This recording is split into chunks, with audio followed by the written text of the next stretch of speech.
Hello. Hey, It's been a while. it has been a while, yeah. How you doing? I'm doing okay. How are you? I'm doing pretty great, my friend. To everyone who doesn't know, this is a non-sarcastic introduction. This is Rem the Bathboy, occasional Twitch streamer, another member of Destiny's community, or former member, or tangential member, or whatever. Former. That's Yeah, fine. former. Yeah, we're both part of the orbiting body, or at least we were at a point.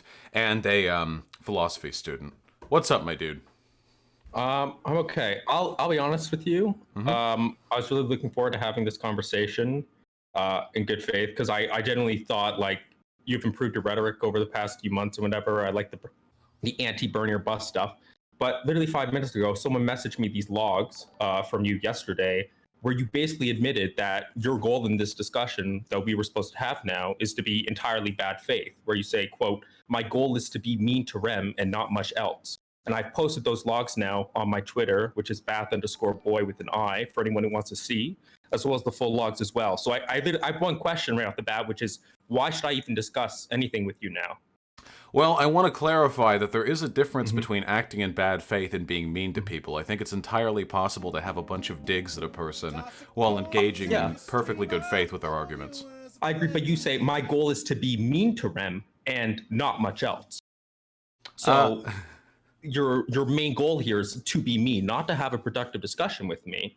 So maybe I'm missing something here. Well, I can have a secondary goal of having a good conversation. Would you prefer I leave the insults to the side and we just discuss the issue and what is Well, I'd hope so, the but best based on this, possible why effort should I of have good any faith? expectation that you are going to be good faith in our conversation?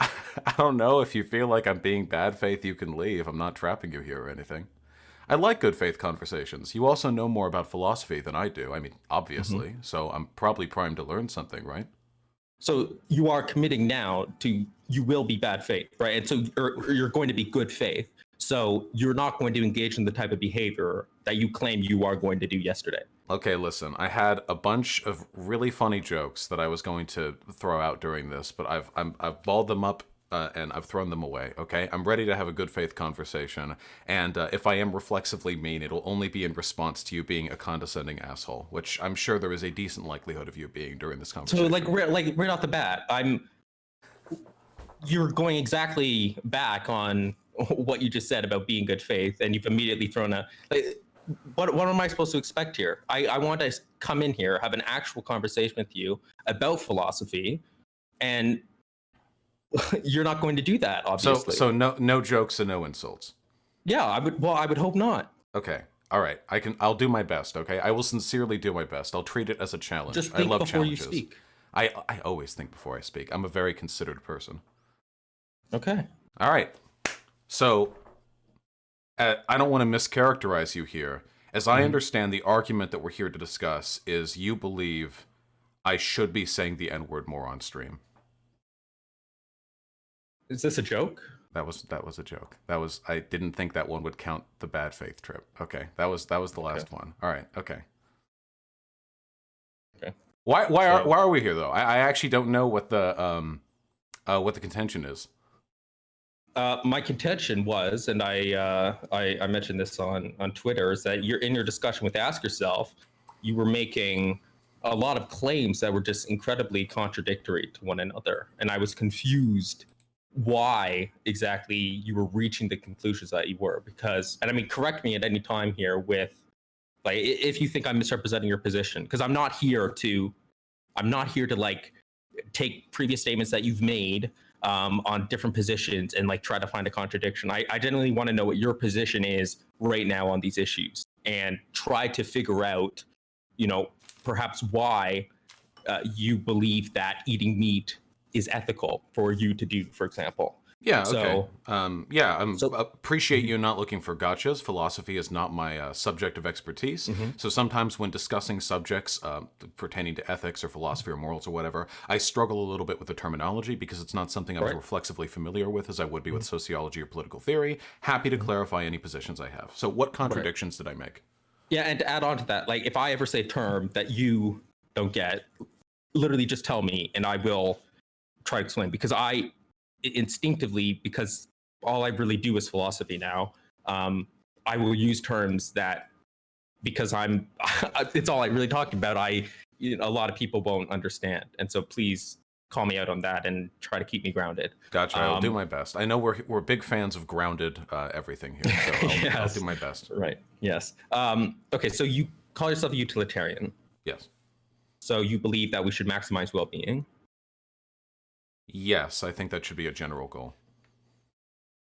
What do you mean general? Is there another kind of goal to utilitarianism? Well, I don't think that every human being should be compelled at all times to act in the way which optimizes the utility for others, for example. I don't think that we should live our lives as like ethical robots. I do think there is a degree of selfishness that is permissible because the alternative would be inhumane, I think. So I think I appreciate what you're saying, but I still think what you are saying is consistent with having the sole goal be maximizing utility. I think your point would just be that if everyone takes it, it's like, when you try to go to sleep, and you try really hard to go to sleep, you end up not being able to sleep, right? Yeah, so I agree with that characterization. Yeah, I think so. Right. So if everyone tried to maximize utility, actually that could be counterproductive, and all of a sudden we're not maximizing utility anymore. But I mean, it's still consistent with maximizing utility, I think, at the end. But I would agree with that. Yeah. I think because some people try to frame utilitarianism as like every action you have to take has to absolutely maximize utility and there's no framework for doing anything else or you're being unethical, which is a little silly to me. I don't think anyone can live their lives that way.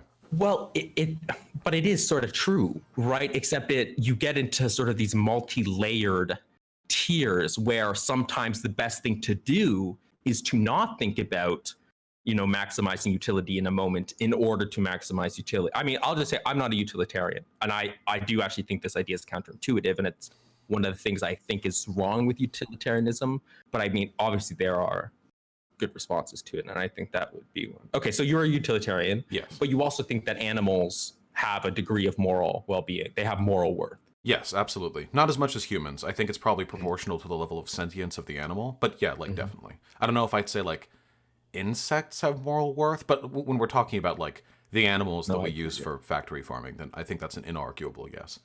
Right. Okay. And like, so it'd go up to like, I guess maximum that isn't human would be something like a chimp or something, maybe. Yeah, all the way. Yeah. I think like I would be comfortable considering what we do right now with the meat industry to be comparable to the Holocaust. I think there are a lot of people who don't want to bite the bullet on that, but the sheer amount of suffering, the billions that die every single year just so we can have like cheap chicken tendies, like I would consider this to be morally abhorrent. Yeah.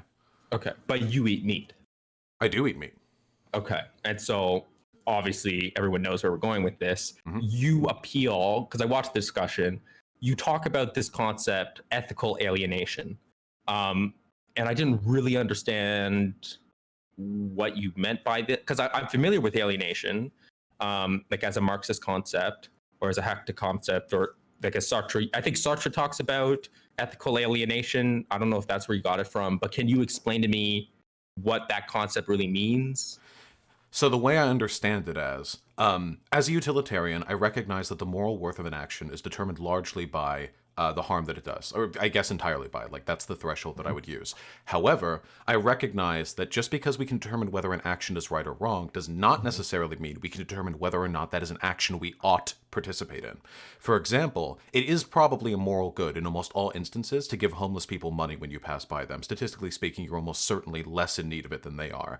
But if I walked past a homeless person and my friend turned towards me and said, "What the fuck? Why didn't you give them money? Why would you do that?" Like, you have a moral obligation to engage in that behavior. I would think it a little bit weird. In the same way, when it comes to the consumption of commodities, I feel like there's a threshold of distance between us and the actual act of immorality that insulates us from being considered morally required to boycott those industries. And in the same way, right now, you and I are both wearing clothing that no doubt came from some unethically sourced location, but we're not having a conversation right now about why we think it's okay to wear these clothes as leftists when we recognize that global capitalism exploits the poor. So to me, it's like a strange inconsistency where we're very, very, very keen on telling people they have to boycott like the meat and dairy industries, but when it comes to other commodity productions, we don't, and we don't really have that conversation. Right. Well, I mean, what you're basically talking about is one of the drawbacks of utilitarianism, and with almost all ethical theories, which is the demandingness of it. There's this appeal that, well, if I'm going to be constantly having to do what is right, then at a certain extent, I, like you're saying, every single, like, should I be donating almost all of my money to charity? You know, it's like what Peter Singer says, effective altruism. And that to you seems very counterintuitive. And you want to say, well, we don't have to do that because there's some sort of distance between us and the harm that's being committed. Would you say that's a fair description? I would say it applies to all forms of commodity consumption. It's not just the distance, it's the degree to which it's been socially normalized. I feel like there were a lot of really complicated sociocultural influences. Okay, so Have I I jumped feel like points? there's a bunch. Yeah, we're sort of going off in two different directions here because you're sort of now. I feel like you're using alienation as a catch-all term for a bunch of really different concepts. Okay, that's fair. Let me try to be which more is precise with my language yeah. then. I think there is a degree of abstraction when it comes to certain types of behaviors that is particular to commodity consumption. So, for example, eating meat isn't actually harmful. I don't think any vegan would disagree with me on that. The actual act of eating meat, it's already dead. It's the process of I think vegans would disagree with you because just you are eating meat. reinforcing. Well, yeah, because you're reinforcing what that represents, and it normalizes that type of behavior, which then fuels the economy. That's a surrounds deontological that. take, my friend, if I ever No, heard it's one. not. That's a no. It's a real utilitarian argument. Like, even if it was roadkill or something? Or what if you were hunters and you had to control the deer population because overpopulation? Well, yeah. would Of course, lead we can talk about degrees of which it harms. But if I'm like at a McDonald's and I'm eating a hamburger, I'm partaking in the normalized, and I agree it's normalized, right? But I'm partaking in the very thing that we are recognizing leads to a harm. I'm normalizing factory farming. I'm normalizing the consumption of meat in our society. And I absolutely agree that the moral responsibility isn't as strong on me, the consumer, as it is the people actually doing the killing. But you can say the same thing about a lot of things that I don't think you would want to commit yourself to. Like, so if I think about a lot of like human rights issues that take place in other countries, or like an example in Bosnia when there was ethnic cleansing, I'm obviously distanced from that, but do you not think that I have a more responsibility to vote people into office who are going to take action on that, or who are going to take action on issues that don't necessarily affect only me, but affect other people as well? I think voting entails a different level of abstraction because voting is done for the What purpose do of you mean by enacting. abstraction? In the sense that, so what I was going to say earlier is what I wouldn't consider the act of eating meat to be harmful in any way, shape, or form. The meat's already dead after all. It's the act of purchasing the meat or of, purchasing the commodity that ends up actually doing the harm, because when you do so, you're giving money to a corporation that then knows it's being incentivized to produce more meat, aka slaughter more animals. So in that instance, the actual harm is being done by the company that does factory farming. You're merely enabling them by providing them incentive to do so, which that doesn't mean we're completely absolved of moral responsibility, but it's a far call, I think, from voting where you are specifically putting people into office with the specific intent of reifying your political will. I think there's a different degree of abstraction there when it comes to how responsible people should be considered for the things they do. But I mean, if you're familiar with sociology, you should just know that's not true. And that normalization of different behaviors reinforces what produces it in the first place. So obviously, if people were to stop eating meat, then there'd be no demand for it. And therefore, there wouldn't be as much harm. Oh, of course, but I don't disagree with that. But we're not talking about whether or not one ought to do it. We're just talking about if everyone could magically stop eating meat, would it end up making a better world? Which it would, of course. What If are you everyone talking just about? went to become Sorry. vegan. Before we skip, can you repeat what you just said? We are talking about. Well, I'm So talking you about agree the that- difference between whether or not something is good or bad, and whether or not it should be morally obligatory that you do something. Much in the same way, there are things What we is would the all difference agree on. between these two things? Well, have you like, donated all this- your spare income to the homeless or to charities? Well, okay, so hold on. So this is one thing that I also got confused by in your discussion. And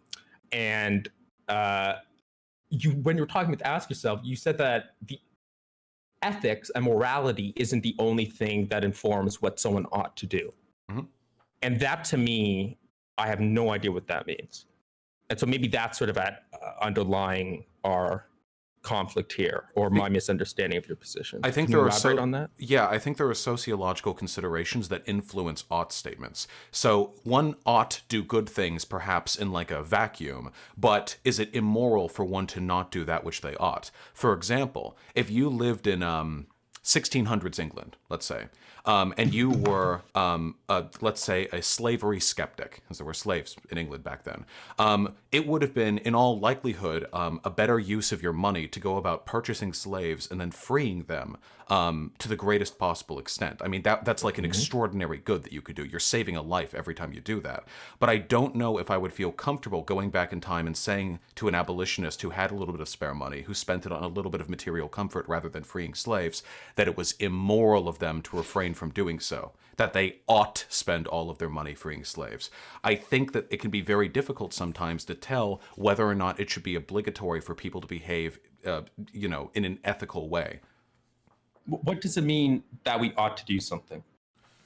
I think if somebody ought to do something, then we would consider it immoral that they not do that. I think that people should go vegan. Like, that's a good thing. Because if that's your definition of ought, and you cash it out solely in terms of morality, then you can't possibly say that there's something more to what we ought to do than morality. You're contradicting yourself. Well, I think that the threshold at which point we determine a not partaking in a good action is immoral is also determined by a lot of sociological factors. Like, for example, I know you're familiar with this, what would it, not syllogism. So this, no, I understand what adage. you're saying, and that can inform the ethics, right? But you're trying to drive a wedge here between what we ought to do and what is ethical. And you're defining what we ought to do by what it is ethical to do. Okay, then let me ask you then. So maybe you can clarify this for me, because it's always something that's confused me as a utilitarian. So you've heard this before. You're walking down the street to work. There's a kid drowning in a pond. You can save them. You ruin a $20 pair of pants. Great. Okay.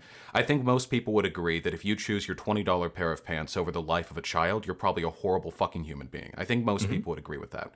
However, right now, everyone watching this stream, if they can afford so, could donate $20 to any charitable organization operating in sub-Saharan Africa and probably save more than one life with food or with water tablets. But I would not consider it as immoral to refrain from doing so in that instance. So you think that it's completely neutral about whether or not someone donates to save a life versus not? No, I think it's great if they do. I just don't know if I would consider them bad. I don't know if I'd consider it a moral wrong to refrain from doing so. Is there a distinction there that I'm missing? Because I think most people, like, sort of intuitively would agree with that there's a difference between saving a life in person and just donating $20 to save someone else's life, even though the latter is easier. If you acknowledge, I mean, this ultimately, your idea of what it means to be morally neutral, right? It seems like it's very arbitrarily drawn, because if you've acknowledged, and I've had this discussion with many people before, if you acknowledge that something is good to do, then if you're a utilitarian who is concerned purely with maximizing the good and maximizing well-being, then obviously you ought to do that. And I think you as a utilitarian are struggling with the primary issue with utilitarianism, which is basically this issue. And I'm not a utilitarian for almost these exact same reasons, as well as some other meta-ethical issues. So it seems to me that you're just trying to throw away the really bad drawbacks of utilitarianism, and you end up having these inconsistencies in your thought because you acknowledge that what we ought to do is maximize well-being. But what is the difference? What do you mean? What's the difference between ruining your pants and donating $20? Would you agree everyone who doesn't donate all of their excess income to charity is acting I think that is a bad. Yeah, of course. If you are a utilitarian. But I disagree with that, right? But I'm not a utilitarian. So as a utilitarian, so from my framework, you're arguing that not donating your spare change to a charity is exactly the same morally as walking by a drowning child and like listening to their gasps blub out as they die, like alone because you didn't save them. That there's no real difference. No, I would disagree with that, because we can definitely talk about stuff like proximity, right? And the type of rules that it reinforces in a society, right? But you have to acknowledge that discussion is not taking place separated from morality. Like there's an additional factor that comes into morality. That's a discussion happening within morality itself. So you still have to acknowledge that what we ought to do is solely what is good. And then you can bring in these sociological factors into the discussion about what is good, as opposed to trying to talk about sociological factors as something distinct from the good. But this is my okay. I can recognize that because again, I do struggle here with the terminology. Obviously, I'm not exactly educated in this field beyond just minor, research. But I don't feel that utilitarianism necessarily stumbles at this hurdle. I do believe that there are ways for. I think there's a distinction between an action which is good to do and an action which is wrong to not do. I don't think that a utilitarian is morally ordained to always do the thing that they know will maximize utility. I think there's a distinction there for the same reason, again, that I wouldn't consider myself a bad person for buying clothing that just looks nice or fits well, rather than buying clothing I know has been ethically sourced. I don't think that's a failing of utilitarianism. I just think the question of whether or not an action is good and whether or not refraining from it is evil I think those are different questions. I mean, you're trying to draw, I think, a distinction between allowing something and directly doing something. And I've talked about this, I think, on different streams before, but I'm not necessarily sure that that kind of discussion ultimately holds up.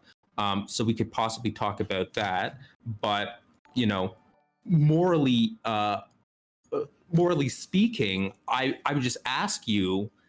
I don't know how you at all sort of formalize or make more specific these ideas that you're talking about, because all you said to me is that we need to maximize well-being. That is what utilitarianism is, right? And so if you acknowledge that the world would be better in a world where people chose not to eat meat, then there is, in a sense, a moral obligation for people not to eat meat. You then want to draw another discussion about the actual moral worth or how moral someone is actually being. But I'm talking specifically about the moral actions that someone is taking. Yeah, if we're those talking actions are good or bad. Yeah, if remember, we're talking just about the action. Utilitarianism is about the acts itself. So there's a distinction between the action and this is something that Ask Yourself was trying to, I think, communicate to you, was there's a distinction between the goodness of an act and the goodness of a person. And so it's absolutely true that someone can perform or choose not to perform a good act and still be a good person. That is true, of course. I mean, for example, I don't believe that just because you perform a bunch of bad acts, you're necessarily a bad person. Because we can imagine someone who's so clumsy in their life through no fault of their own that they keep doing bad things. I don't really care. I don't really care whether a person's good or bad, to be honest. That feels like virtue ethics territory. I care about the acts. I don't like to frame discourse as the moral worth of a human being. Okay. There's a lot to unravel in that. I don't know what you mean by it being virtue ethics. Well, okay, wait. Maybe I don't know what virtue ethics is, but I'll say that I'm generally not concerned with the character of a person because I feel people's actions are largely determined by environmental influences, and it seems weird to me to try and assess people by their internal worth rather than just trying to suss out which actions are good or bad. You know what I mean? Okay, well, you can't say that and then at the same time point to someone's disposition at a certain situation about whether they ought to do something or not. You can't conveniently say, I don't care about the goodness of a person, and then at the same time invoke their moral worth as a person in relation to distance or whatever as justification for not eating meat. If you're purely concerned with the outcomes of a given act and you're not concerned with the moral worth of a person, then you have to admit that by choosing to eat meat, they are doing something wrong relative to the other acts that they could have made. I think that they're not doing as good of a thing as they can do by not eating meat. I don't necessarily believe it's wrong of them to eat meat. Oh no! Again, if you're saying you don't care about the goodness, not wrong of them. I apologize. I don't think that the act of eating meat is necessarily immoral in the context of our society, because I do not believe that there is a perfect synchronicity between whether or not an act is good or bad and whether or not one ought to engage in the good act. I feel like there's a really wide shade of gray there, and you can make really varying arguments on the extent to which an individual is culpable for making broad systemic changes. Hey, if you care about global warming, why don't you recycle more? That kind of stuff, you know? You defined ought by what someone ought to do. So you defined ought as what it is good to do. So I don't understand how you can now again, like you keep switching back and forth. When I said on me. ought, I meant if one ought do something, it is immoral for them to not do that thing. I'm pretty sure that's not like the formal definition of the term ought, but that's what I mean. I don't think that just because being vegan is good, which it absolutely is, that means it is bad to not be vegan. Much in the same way that just because I think it's good to give a bunch of your money to charity and homeless people, I don't think it's a bad action to refrain from doing so. Right. And it seems to me you're just drawing sort of an arbitrary line for where, like, how would you at all motivate this idea that a certain action doesn't have that odd status and another one does have an odd status? Because that to me just seems like you're drawing a completely arbitrary line where it suits you. And this is ultimately why you don't see this type of thing like in the I'm a utilitarianism moral literature. anti-realist, so of course it seems like an arbitrary line to you, right? Pardon? What did I'm you a say? moral anti-realist and a utilitarian, so of course it would seem arbitrary to you, right? A deontologist who's a moral realist? You probably draw much harder lines on moral things than I do. Sorry, you're a moral anti-realist? Yeah, of course. We've had And this what do you mean conversation by that? before. Well, we've Oh, had this I conversation forgot. before, right? This was you need to spend 6 months researching moral realism before you can be a political Mhm. activist. Okay, so you admit that what you're just saying is completely arbitrary then? Yeah, of course. I don't believe I don't believe morals are a fact of the world. I'm just making broad arguments about the way in which we should judge people's actions. I think we can get So greater you admit that your utility. discussion with Ask Yourself was just complete nonsense? Wait, no, I can make arguments for my subjective positions. I just don't Well, but think if they're you admit objective your moral subjective statements. positions are arbitrary, Yeah, that's because they're subjective. Yeah, I don't think there are objective moral positions. right? So there's nothing that Ask Yourself could ever say to you No, he can make to ever change arguments. your mind. Wait, no, he can just make arguments. I think that morals are subjective, but I've had my mind changed on Well, plenty no, of no. things But before.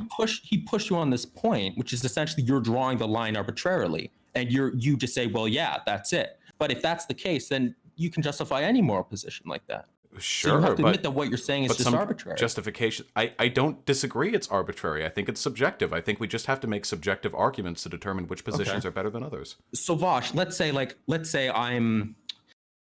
I don't know, like I'm a conservative and I don't care about immigrants, which is obviously not true. I'm also a socialist, right?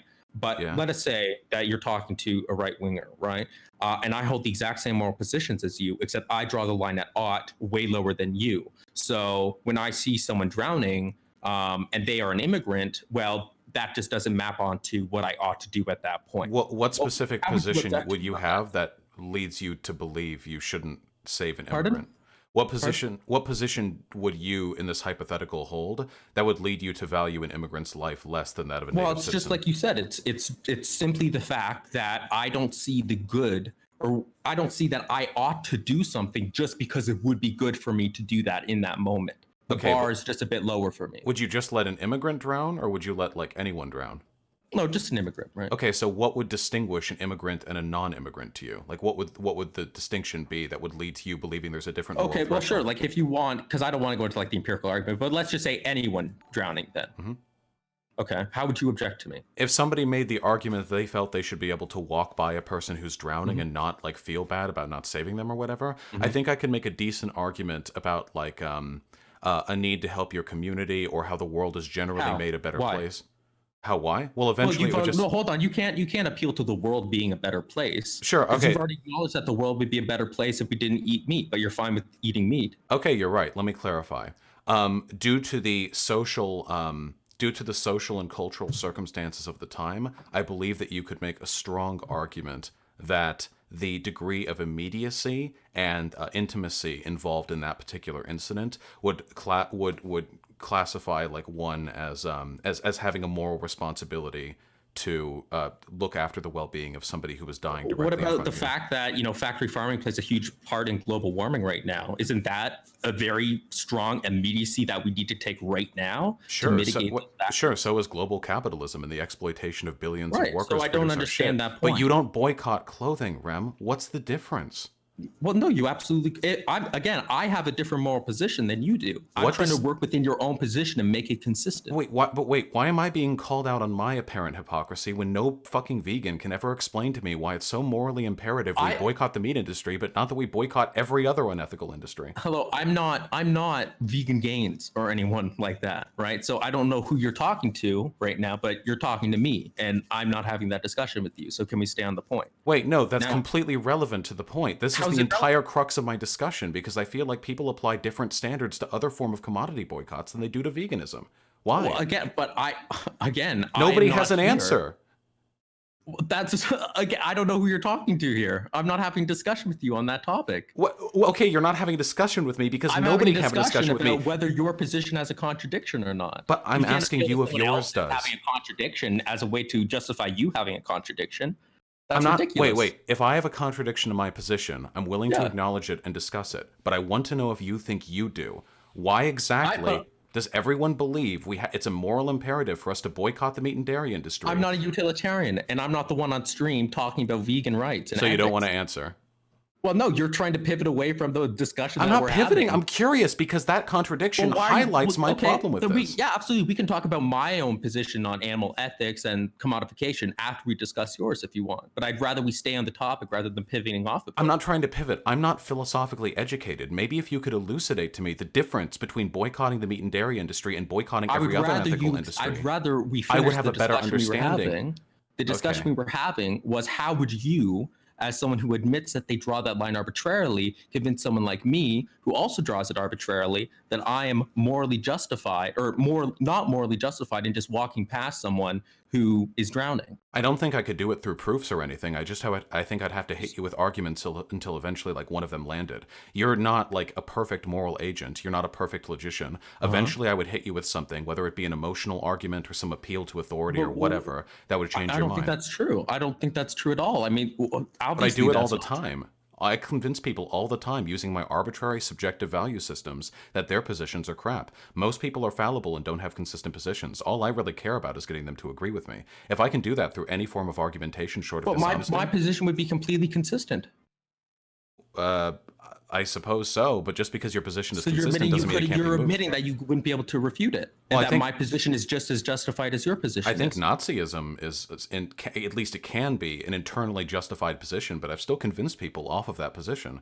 I think that But just you admit because- that they are just as justified as you within are. their own moral systems? Yeah, absolutely. Yeah, of course. There's nothing else that matters besides that. Oh, well, So no, if a wait, Nazi wait. comes to you and says, within my position, I'm just as justified, you can't convince me otherwise, then Yeah, of course, that's subjective morals. The only thing you can really do with people who disagree with you at that point is kill them, which is how we've done things politically for thousands of years in a video game. So again, if a Nazi comes on here and says, look, you can't actually refute on me on any of my points because we are both, you're a moral anti-realist. I could be a moral realist and say that mine is actually justified. But if you're a moral anti-realist and you're basically biting the bullet and saying that my position is actually just as justified as yours is, and then we move on with our days. Sure, but I could make that argument with a Nazi. I could Do you say not that think that's a bit according to their absurd? internal axioms, huh? If If you admit that they are consistent, then you admit that there's nothing more that you can do. Well, no, because consistency is not A, the end point of an ideology, and B, not the thing that I value, like epistemically. I've talked to Nazis plenty What of do you times. mean epistemically? Like on a foundational level. I apologize if I misused that term. No, so- I wasn't doing that as like, well, you don't know. I was wondering what you meant. Okay, by so like let me clarify, okay? There are axiomatic positions that a Nazi could hold that would lead to Nazism being internally consistent. If, for example, you are of the opinion that that hierarchy is valued, that one should believe in tradition and homeland above all, and that you have like axioms that kind of line up with those, it would be very easily to internally justify Nazism in a way that's more or less consistent. On the facts, there might be a little bit of disagreement there, but they might have the axiomatic position that factual accuracy isn't actually relevant to their ideological goals. That certainly seems to be the case when I argue with them. And if I talk with them when they believe those things, it's still possible for me to move them off because they are not perfect computers or logicians. I can still move them with emotional arguments. I can still demonstrate strength in a way that they find compelling. There are things that I can do, I think, to indicate to them that even though we both have subjectively held beliefs, mine brings about a greater, sort of better realizes things they care about, like human happiness. There have been a lot of Nazis who have left those communities because they do nothing but breed misery. So I don't think that consistency necessarily is the endpoint of an ideological position. And if you did believe, as some hypothetical person hater, that you had no moral obligation to save a person drowning in a lake directly adjacent to you, even if there is a way you could construct those arguments to be perfectly internally consistent, I'm still confident that given a lot of ultimately a lot of the people on the right, like a lot of my relatives, they have perfectly consistent positions because they are Christians. The Christian argument is almost purely consistent. Yeah, I agree. You recognize, right? And so you're acknowledging now that you are acknowledging that they are just as justified in their positions as you are. From their perspective, you have to acknowledge here on stream that they are just as justified in hating gay people as you are in eating meat. Yes, from their I'm not. Wait. This isn't like a gotcha for me. I completely recognize that. I've said this many times on stream. I'm very much of the opinion that like we could have completely wrong like moral positions. It's entirely possible that we have got it completely wrong too. All I can really do is believe the things I believe in and try and get other people to agree with me. That's just the end state of my ideology, bringing people over. Well, I think if a lot of people actually hear what you just said, a lot of people are going to frankly find that absurd. And I mean, look, we could have that meta philosophical discussion about normativity and stuff like we started to that last. But to be fair, you asked me like, how would I deal with the commodity question, right? Commodity in relation to of clothing, as opposed to like, how can I consistently do that, right? Because you would say that it's inconsistent for a vegan to say that we shouldn't be eating animals, but at the same time, be fine with buying clothing, right? Yeah. And so to be fair to you, like, I'll put myself in a position where I don't think it's right for people to be eating meat, but I do think it's okay for them to wear clothing. What would be how would you come at me with that? I would argue, well, first of all, I would ask you why you don't think it's okay for people to avoid boycotting the meat industry. First of all, I also want to say, like, to be the most fair, so we don't have to have that cross-ethical discussion, let's just say that we are exactly like the same ethically we're both utilitarians as well, just so it becomes simpler. Okay, so go ahead, sorry. Yeah, so what you're asking me is if you were like a vegan and you thought it was wrong to not boycott the meat and dairy industry, but you engage in all other forms of commodity consumption, what would I do to convince you off that point? Yeah. Well, I would make the argument that the reason why you believe people ought boycott the meat and dairy industry is because when they don't, they give money to industries that use that money to commit harm. You reify that economic circle by giving them money. And the exact same thing happens when we're talking about the consumption of other commodities. There are rare earth metals that are mined up by slaves in the deserts of Africa. Cocoa beans are picked by people who are essentially slaves, often in South America. And Southeast Asia is a hellhole of factory and sweatshop worker. And I think that we substantiate those economic systems when we buy from other, commodity sources as well. But the argument that I would make is this: much in the same way that I don't expect it reasonable that everyone distance themselves from all of these commodities, after all, no ethical consumption under capitalism, we should work to destroy them from the top down. Through policy, we restrict them. We try to implement regulation and control, rather than expecting every individual to personally withhold and boycott, to great personal harm, to very little institutional success. Okay, right. So my response to that would just be, where I draw the line of what we ought to do, it applies to animals and consumption of meat products. The ought is there because that maps onto the good. But in the case of these other commodities, I just don't think that it meets that level. Well, then, I mean, I guess we could argue on that. And do you recognize that my justification for that is identical to the justification you gave for eating meat? The argument you're trying to... I just flipped it around. The argument that you're trying to make is that if one's morals are subjectively determined, that means that all positions held under that system are equally absurd. No, I literally am giving the same justification for using clothing that you gave for eating meat. I don't... That's all I did. Well, if you wanted to make the argument, yeah, but I think the problem is the inconsistency. Why should it apply to one but not the other? Because that's just where I draw the line. Okay, okay, but that's not an argument. I can make arguments for the things I believe in. That's literally what you just said about your own position, Vosh. That's just where you draw the line. No, I made arguments for where I draw the line. I made arguments for why I drew the line where I did. I didn't just say, well, this is where the line is for me. And if you could give me an alternative... That is exactly what you just did. I make arguments for the things I believe in. What are the arguments for drawing the line there? Drawing the line where? Drawing the line at being okay to eat meat, but for example, not being able to walk by someone who's drowning and save them. What's your justification? Because my argument would be that there is a degree of abstraction there with regards to the consequences of our behavior. This term abstraction. What do you mean by this? Because if you are walking by a person who is drowning, you are literally right there, capable of pulling them out of the water. Right, but and I'm right there when I'm eating a piece of meat. No. Eating the meat isn't what causes the harm. You're giving money to an institution that gives the money back to a central banking facility that gives it back to the factory farm that then uses it to pay the wage. Meat. Yeah, but that's the abstraction. There's a pretty big difference between... Again, you're drawing the line at a level of abstraction. I just have to draw a line at that abstraction different than you. Okay, yeah, and yet you're incapable of explaining why my level of abstraction is different than yours or more justified than yours. Yeah, so your issue here isn't with my position, it's just with moral anti-realism. Well, no, you said you were capable of discussing, but your position is just as consistent as mine is. Sure, but just because a position is consistent doesn't mean it can't be argued off of. I agree. But you're clearly not able to give me any arguments to push me off of this point. Yeah, I can argue that there's no real difference between the arguments for boycotting the meat and animal industry and the arguments for boycotting other forms of commodity consumption. Right, and I can say that that's just because your level of abstraction is different than mine, which is exactly the argument that you use. Then sure, you can do that if you want to. I never made the argument that I can objectively convince you of my moral principles.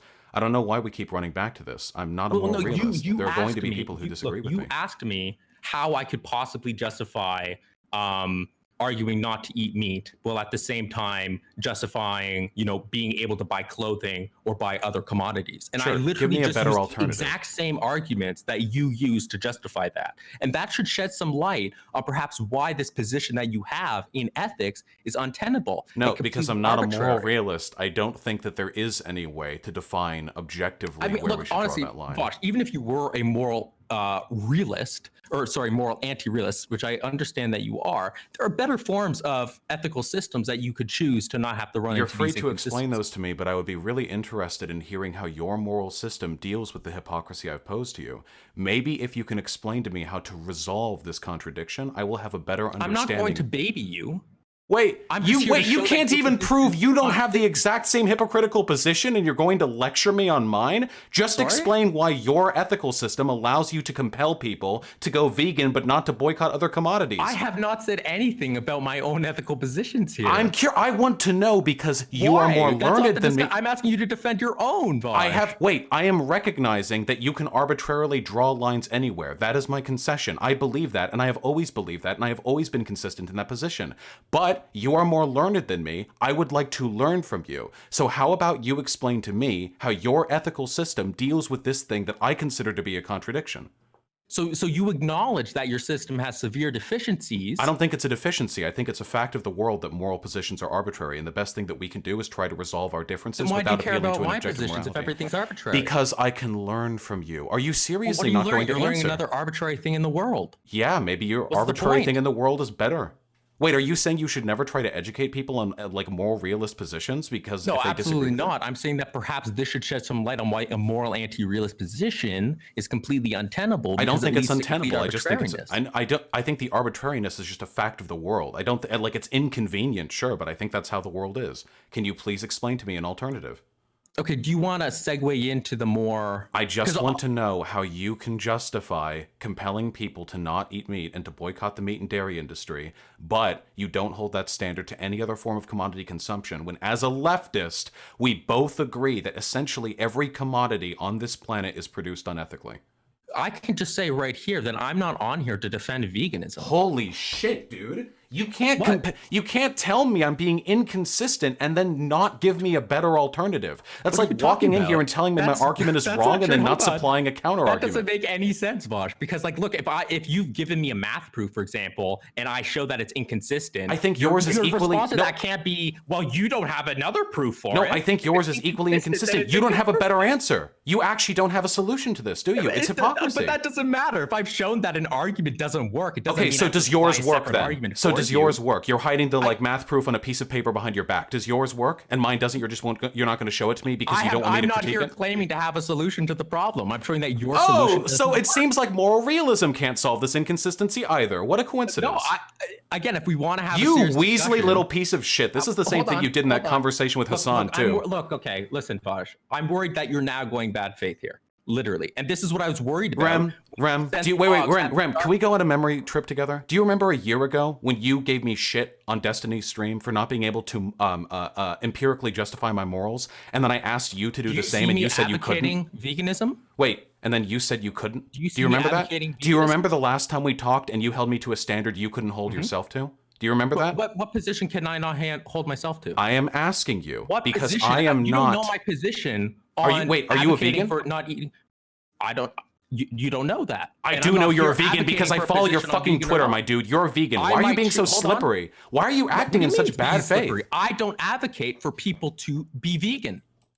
You don't. I don't do that. I might choose myself not to eat meat. That doesn't mean I'm on here advocating for people to be vegan. So you don't think there's any obligation whatsoever for people to be vegan? You're totally okay with people participating in the animal industry? I'm not totally sure on the issue. But that's irrelevant to whether your position is tenable or not. So again, you're trying to pivot away from this, and this is why I was worried you were going to act. Wait, this isn't pivoting. I've answered all of your questions. Pivoting? I acknowledge that there is a degree of arbitrariness that exists in all positions that you would defend if you're not a moral realist. You've acknowledged that your position is not able to be any more justified than a position. Justification was never my goal here. My only goal here is to explain an apparent hypocrisy. Then when you say ask yourself is wrong, what do you mean? Because I think ask yourself mischaracterized my positions. He was wrong because he wasn't able to understand the arguments that I was making. What argument were you making? I don't remember. I have like a shit memory, dude. I can't remember what I had for breakfast. If I go over the VOD again, I had no problem remembering a year ago when we were discussing. Because your bad faith during that discussion has left a scar in my brain. Okay, so I will always remember. Okay. Ask yourself could never infuriate me as much as you did there. I just want to know what a solution could be. I really genuinely want to know. I don't know. I'm not here giving you a solution. Okay, wait.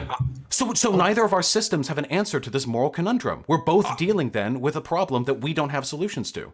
No, I mean, I would personally right now, and this is completely irrelevant to the question, because like I said, if we were talking about a math problem and I show that your solution doesn't work, your position isn't any more justified because I don't have a solution. Okay, wait, this is so bad. Okay, wait, hold on, wait. Let me try. Okay, let me try. It's not a bad analogy. It's bad faith, and I don't know if you're deliberately lying. Here, okay, so let me explain to you. Okay, do you care at all about the implementation of policy in higher government? Like, just is that a thing that matters to you? Like, gay marriage, whatever. Does any policy ever matter to you?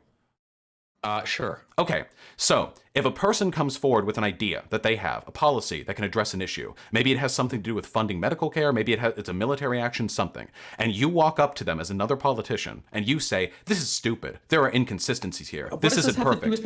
Wait, I'm trying to explain to you. And then I say, well, hold on, do you have anything better? And you say, no, you've contributed nothing.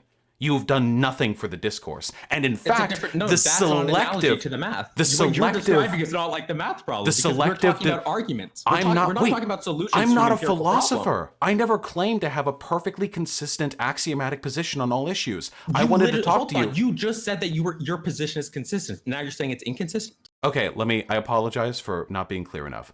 I never said that my position is not rooted in arbitrary values. I believe it's internally consistent due to the arguments that I have laid out. But the reason I wanted to talk to you isn't so you could tell me that there's an issue I can't deal with, something that seems to be inherent to moral anti-realism, and then you walking off. I'm interested in better. Your system doesn't have a better answer than mine. Why? You're not giving a good argument for joining your system.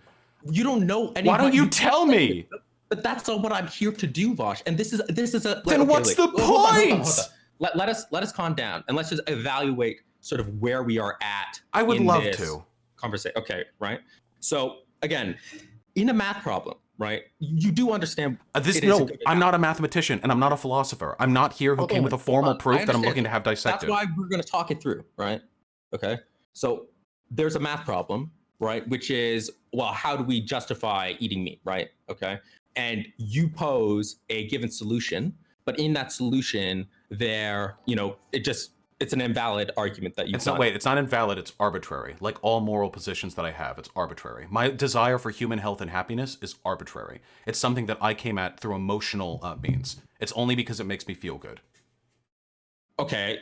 Well, no. So then the problem would not be that it's necessarily invalid, but that the statements themselves are no longer true, or perhaps not effective, because I can give a position that is opposite to yours that is just as justified. Well, my position in, like, rhetorically has been very much more effective than most people who try to argue like you do. I say that trying to convince people of the rightness of your positions... We have very different goals.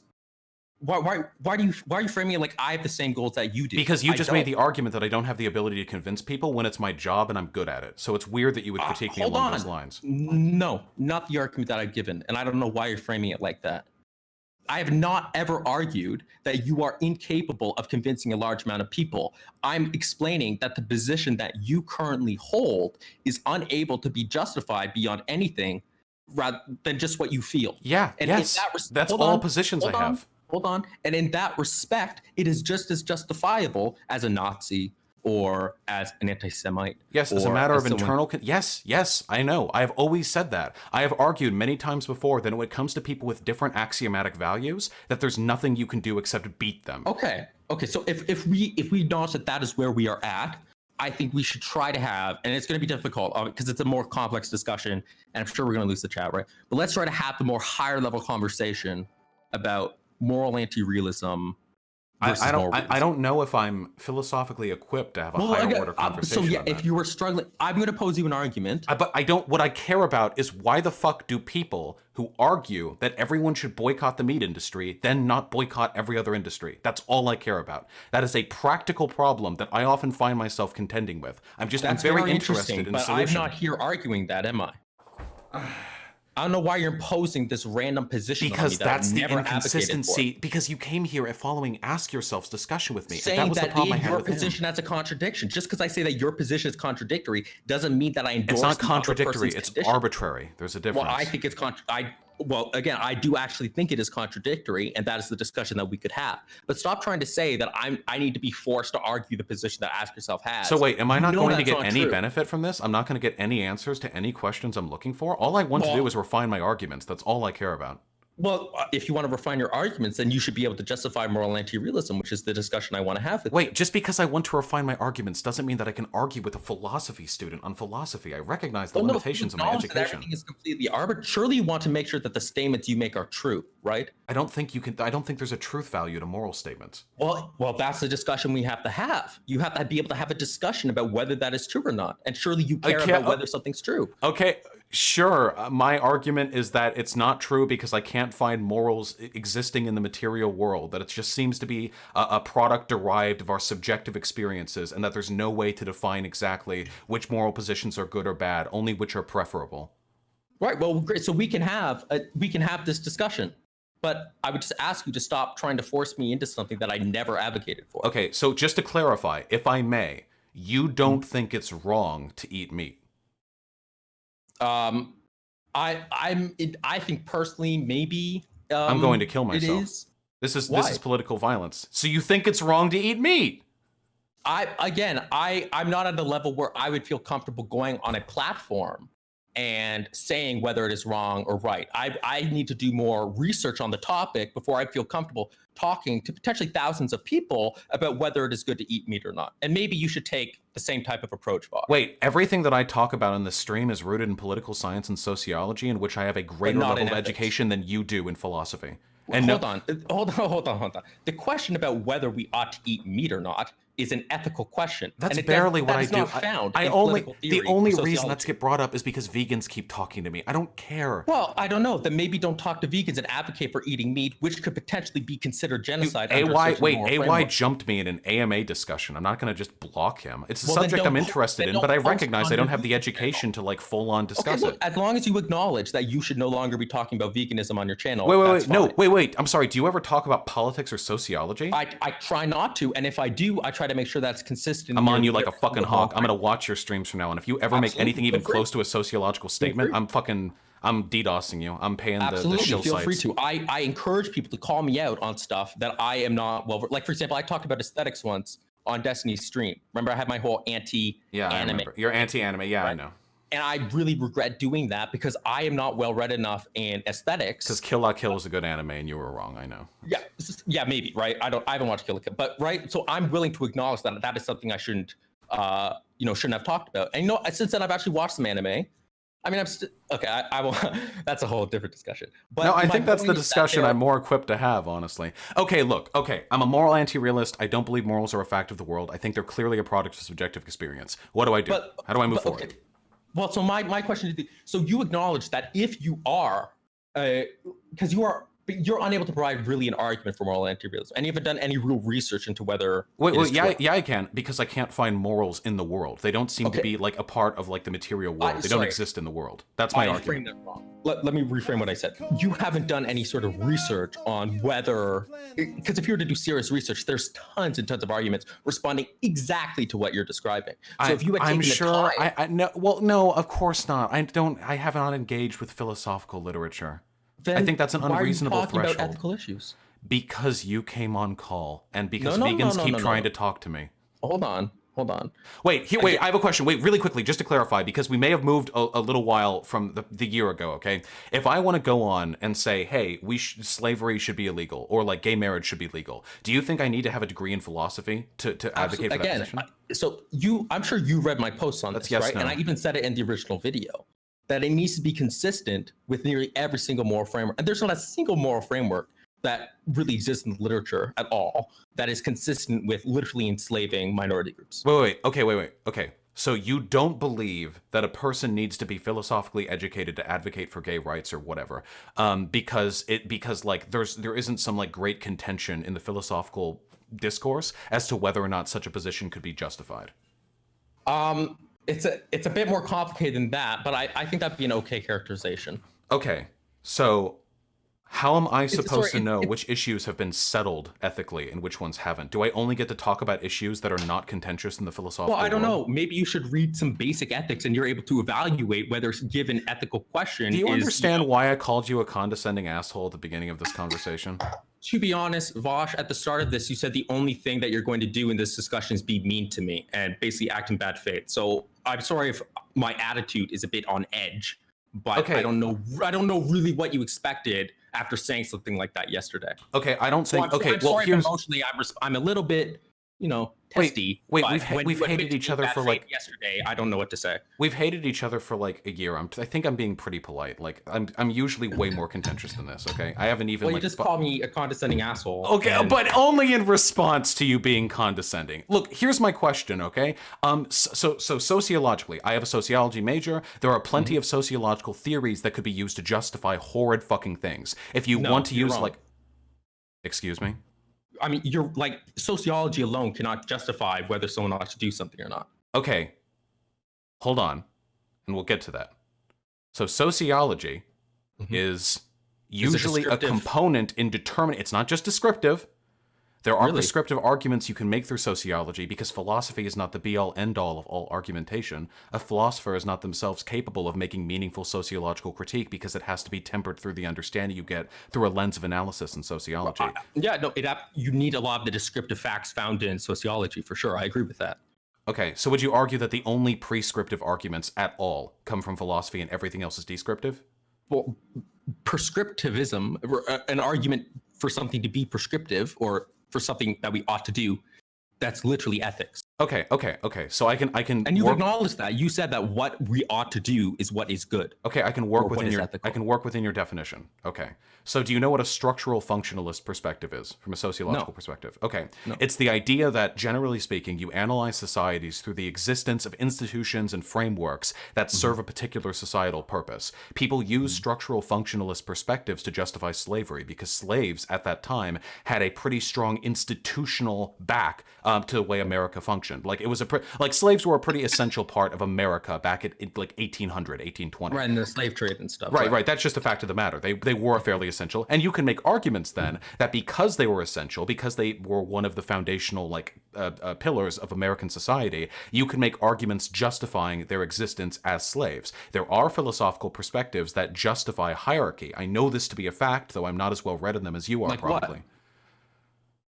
So you're saying, wait. There are no philosophical perspectives that justify hierarchy. What about might makes right? There are infinite number of possible positions on everything, right? Just by definition. Well, then what about the ones that justify hierarchy, like might makes right? I think that you can make a pretty consistent philosophical argument. Is not an ethical position that I'm familiar with. I'm pretty sure that's how most of human society has worked for a really long time. So I'm talking about people who actually study ethics and have done the research on the arguments and whatnot, right? Like, example, in math, you can have an infinite number of solutions to a problem, right? But not all of the solutions are worth reading or looking at. So we go by the experts who have actually studied in the field about what is worth looking at. So do you I don't know anyone worth looking at who is arguing for might makes right in almost all situations? Well, just because they argue with it doesn't mean that that doesn't have anything to do with it. You can make a consistent might makes right argument. I mean, that's how nature seems to work, right? No, again, but we are assuming that these people are going to be moral realists. Otherwise, it's like if a moral anti-realist. I'm not going to assume everyone. You do realize 99.99% of the population doesn't give a fuck about any of these conversations, right? That people have lived and died fighting for social causes without any understanding of the broader philosophical justifications behind them. This is a totally moot point. Well, the point that I'm making is I don't think people need to have a philosophy degree in order to advocate for social positions. You know you're making a circular argument right now. What argument am I making that's circular? You're literally presupposing that you're presupposing that something is good in order to justify this. No, I'm not. I'm just saying that people have made arguments for social. I'm not saying all the social arguments have been good ones. I'm saying that they've been going on for a very long time without without people having like a broader philosophical. To the state of the world about what we ought to do, as though what actually is informs it all. Well, no, what I'm pointing out, no, I'm not pointing to the state of the world as a justification for what we ought to do. What I'm saying is history has pretty clearly shown us that it's very possible for people to do very good things for society without them needing a fucking philosophy degree to back that up. Now, I can't empirically prove that something is good for society, but I'm going to play to our shared political interests and say it's probably a good thing that the Jim Crow laws were repealed, or it's probably a good thing that gays were allowed to marry, like federally in 2015. And those things, those decisions, those advocacy groups were not made by philosophy majors. They were made by people who care about social issues. My argument is that it's incredibly elitist and ostracizing to argue that people should only be allowed to argue. Are you trying to argue that philosophy as a discipline doesn't usually have any real world effect? No, I'm saying that you don't. That philosophy is about changing the world, not about interpreting it. I'm a student right now, so obviously I'm not. Well, actually, I think I'm getting people interested in it, and that could have an effect. But so, are you trying to say that philosophy doesn't usually have an impact on the actual world itself? No, it absolutely does. But most individuals don't advocate for social positions based on an understanding of what moral realists have decided to be settled arguments within their own discourse.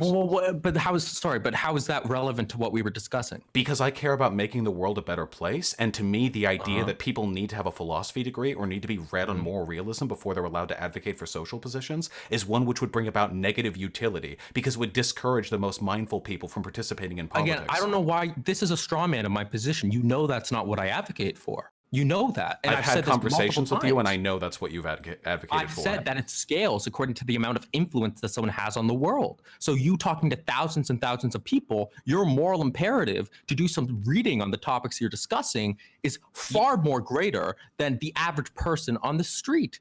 To the point where if someone does have overriding issues in their life, like they need to support their family, they need to go to a job, that they don't have the same. You haven't even argued how any of my positions are wrong. So far, I've been completely consistent in my arguments that all moral positions are arbitrary. That's irrelevant. Yes. So is a Nazi. Okay. So.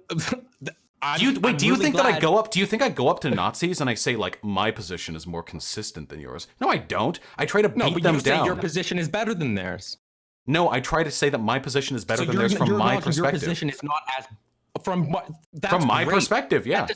You think a Nazi's going to care about whether it's Nazis don't care about any of that shit, because Nazis are even less interested in philosophy than the average person. What about a vegan? You show them you're stronger than them. That's all it takes. So you go up to someone and you go up to this vegan and you say, look, I think that my position is right from my perspective. Yes, and I think your position is right from my own perspective and no one else's. And yet I'm able to convince people. You think that's a good argumentative strategy? Wait, I mean, it works, clearly. I don't say that, though. Wait. But that's the secret, though, Rem. That's the secret. I don't need to treat every argument like a philosophical proof. I don't walk up to people and say, oh, I recognize your belief in the Jewish question is consistent with your axiomatic values of conspiracism and a belief in the superiority of the white race. Let us contend. No, what I do is I scream at them, I insult them, I point out when they're empirically wrong, I make fun of them, and then the dejected weaklings that follow them come over and become part of my community. And my shit works. That's how I solve my problems. If you are moral anti-realist, then what's empirically true or not, it doesn't matter. Because no, like facts of the facts of the world, like facts of the world empirically. There can't be facts of the world if there are moral facts of the world. Okay, I've heard this argument before, and it's never made sense to me. So just because I don't believe moral positions are empirical, that means I can't argue that like the sky is blue or a rock is there instead of there? Let me ask you. So, for example, 2 + 2 = 4. Wait, hold on. You're roboting like crazy right now. Did you like is a cat showing on your? No, now I'm back. Okay, we're back. Okay, we're good. I hear you. Okay. Yeah. Yeah. I mean, it's a complicated discussion, and obviously, some people are going to be lost in this conversation. But I'll do my best because I ultimately this whole discussion. This is really what's underlying the dispute. That I can't believe in facts of the world because I'm a no. That you don't believe that moral statements have truth value. Yeah. Right. That ultimately, yeah, that does underlie our entire dispute. Yeah, but I don't know if I have the education to If argue. you don't have the education, then why are you? Then why don't you supply me a better argument? Well, that's what I'm trying to do. Okay. So don't sit here and say, "Well, I don't have an education." So I'm trying to have this discussion. Wait. Just so you know, what you did is kind of fallacious. There are tons of people out there who have correct positions on, like, for example, Jews, that they're just people and like whatever, who could be fucking owned in an argument with a Nazi who has memorized 8,772 facts about how Jews are actually the worst thing on earth. Just because you're capable of arguing a position. What do you mean owned? The only thing that it means to beat a person rhetorically is that they leave feeling bad. That's it. It doesn't matter who's right or wrong. All that matters is who has more power. That's it. Okay. That's all of political theory. I agree that a Nazi can leave someone who isn't a Nazi feeling bad, if that's the point you're making. Yeah, because they know more on the subject than a person not sufficiently educated on Jewish people and the history of Jewish exploitation. I'm not concerned with how you feel leaving this conversation, Vosh. I'm concerned about whether your positions are true or not. Well, it's a good thing I don't believe there's any truth value to moral positions, huh? But you can give it a shot. Not even that. I'm no longer talking about moral positions. I'm talking because a meta-ethical, like you saying moral statements don't have truth value, it's not a moral statement from your perspective. I mean, it's an arbitrary moral statement from my perspective. That's not a, no, it's a statement. When I say that a moral statement doesn't have a truth value, that's a descriptive claim. Okay, yes, I would agree with that. Yes. I actually think it's a normative one, but it's fine for me because I think normative statements do have truth values. But from your perspective, it would be. That would be descriptive. I think it is a fact of the world that moral statements don't have any inherent truth value. Right. Okay. So another example that I could give, like a good segue to this would be, like, let's talk about truth. Okay. Mm-hmm. There are multiple theories of truth. Someone could think that something is true because it is actually that way in the world, or someone could think something is true because it makes them feel the best. So when I say that 2 + 2 = 4, and I say that's true, that could be either because, that's an actual thing that is necessarily true in the world, or because it makes me feel good. Which of these positions should I choose? I would make the argument you could get more utility out of the former because it's important to have an understanding of empirical reality, since that seems to be the basis. You can't. Hold on. You can't appeal to utility. Wait, from my perspective, I don't have an empirical argument against that. I will never have an empirical discussion. It's a logical discussion. But logic, the existence of logical arguments, like your ability to ration these positions out, relies on people having a shared understanding of the terminology. I can't convince people empirically that their understanding of the terminology is worse than mine. That's just not true. I mean, humans are structured, like we are rational agents. Sometimes. No, we are rational agents. People might be misguided and make certain irrational agents, but by definition, we are rational. in the sense that we are capable of abstract thinking, unless you are in a vegetative state or something. Well, can you convince me empirically that my definition of rational agent is better or worse than your definition of rational agent? This is not an empirical discussion. It's a theoretical discussion. It's an a priori, what we call a priori. It's before experience. So mathematics, 2 + 2 = 4. I don't think you can have an a priori understanding of these terms. I mean, I don't understand what you mean by that. I don't know if there's any understanding that can predicate experience. I feel like experience is the only way we can begin to understand even abstract concepts. Oh, I mean, yeah. So experience itself will give rise to certain intuitions that we have, but that doesn't mean that the content is empirical. Like, for example, when I am taught that 2 + 2 = 4, it's not that that is an empirical concept being given to me. It's that there's some empirical thing in the world that prompts me to recognize that a priori, analytically. Its justification doesn't come from the world itself. But Maybe. we know it intuitively. We're already outside my wheelhouse. I recognize that I'm not capable of fully following the arguments that you're making. Well, but if that's the case, you should recognize that as a moral anti-realist, if the moral realist position is true, you are incredibly deeply immoral, right? Like, that's the alternative to your position. Why would I be deeply immoral? Well, because, for example, if deontology is right, then your utilitarian conclusions would be very immoral for a Kantian. Sure. Or deontologist. I think maybe some of your positions would be immoral to me. I mean, there are things that you do that I disagree with. I'm talking about you're recognizing that you're incapable of having discussion that potentially turns the tide on what it means to be good or not, which in turn would mean that you could potentially be acting incredibly immorally, objectively, but you're unwilling to even delve into the possibility. But that would be like a non sequitur to me. This is like arguing with a Christian. Like, I say I have my moral system. They're like, okay, but if God exists, you realize that you're being objectively immoral, right? That you're going to hell. I mean, you can contemplate the existence of God. But that's the argument you're making, and it was silly when I heard it when I was 13, and I don't find it any more convincing now. I'm sorry, what? The argument that, like, Christian, like, oh, well, since my morals are empirical, in my mind, that means that if you're not following them, that means that you're actually super immoral. Like, it wasn't convincing to me when I was younger and arguing with Christians. I have no idea. How does that at all apply to this discussion?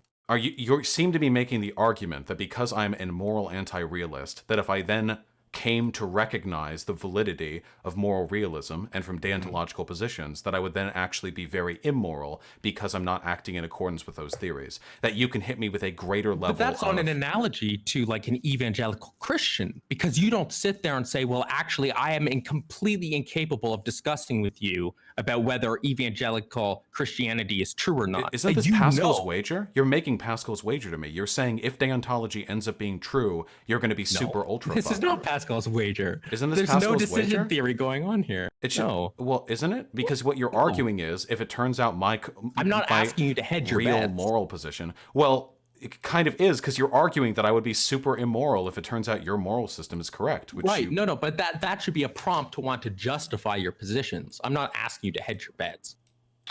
Okay. There's something. Are you trying to convince me of anything? Are you trying to convince me to change my perspective? I'm trying to convince you to actually study on subjects that could turn out to be incredibly important. And they're important because it concerns the very truth of the world. I don't think that everybody needs to educate themselves on, like, moral realist epistemics. Why do you keep saying everybody? I have never said everybody. Oh, I don't think I do. This is completely irrelevant to, like, all the shit I do. You don't think that who has great influence on tens and tens or maybe hundreds of thousands of people has a duty to ensure that the positions that you have are true or not? I think my positions are true, yeah. Yeah, but you literally just said in this conversation you are incapable of justifying them. Yeah, in the same way that I would be incapable of arguing with an incredibly passionate flat earther, but I'm still pretty confident in the things that I believe in. You don't think that you could justify your positions that the Earth is round?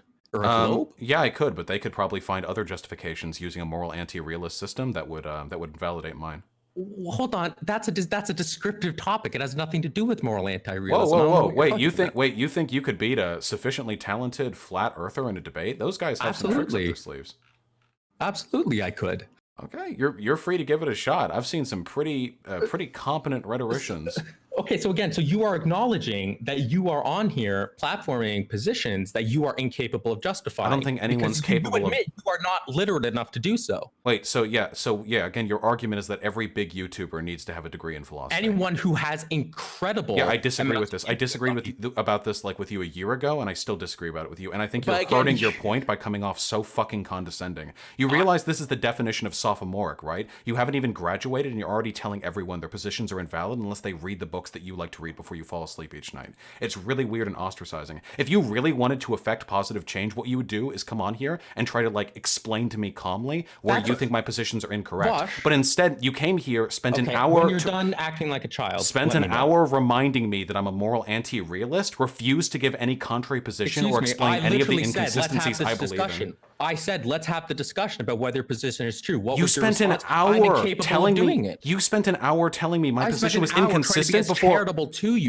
recognizing that you didn't have a better answer than me. You spent an hour insulting me before recognizing you didn't have a better answer. When did I insult you in the first hour? Please link me a clip where I insulted you in the first hour. I would consider it pretty implicitly insulting right now. Okay, well they can clip and let history vindicate you. Absolutely, feel free. You're completely lying to your stream. Everyone clip and vindicate. And you literally just spent like 30 seconds calling me an undergrad, appealing to my age, and ad homing me instead of addressing my points that you're incapable of justifying. No, what I'm saying is from my perspective, you're doing harm with what you're doing right now. You realize that, right? Like, I find philosophy interesting. I'm happy to have these discussions, but do you really think I'm going to have these conversations with a person acting in bad faith? You come on here that I'm acting in bad faith. Why am I acting in bad faith? You literally are coming on here and telling me that I don't have the education necessary to do my job. I would consider that to be pretty implicitly insulting. Yes. Hold on. I never said that you don't have it to necessarily do your job. I think you would be a better person. But that's the whole discussion that we're having. You literally said, no, you can't back off that. Clippers, act away. You literally said that I need to be able to justify from a moral realist perspective my positions. Yeah, because we care about truth. Okay, I do care about truth as I define it. I don't think everyone who's a YouTuber needs to be a moral realist if they have like a large political following. You are not the be-all, end-all of all like political discourse. You are not the gatekeeper. I can do plenty of good without you. Hold on. Vosh, I came on here, okay? I tried to figure out whether, like, let's just go through. I tried to figure out if you're a moral anti-realist or not. And eventually we reached that point, at which point I said, well, we can have that meta discussion, which we did. I then pressed you on being a moral anti-realist. And what is it that you said? You said that you are incapable of having that discussion because you're not educated in it. And I said, okay, well, let me try to give you an argument. And then as soon as you say, well, no, I'm not understanding, you then completely insult me. Well, I insulted you for saying I can't do my job because I don't have the education necessary. If you have an argument for moral realism, from my perspective, you are doing a harm. Of course, from my moral position, from mine, you're doing a harm because you're making philosophy seem insufferable. Of course, from your yeah. So there you go. We both have our subjective positions. With the truth. I'm concerned with the truth. I'm a moral realist, so I believe our discussion in truth has to be about whether our positions are right or not.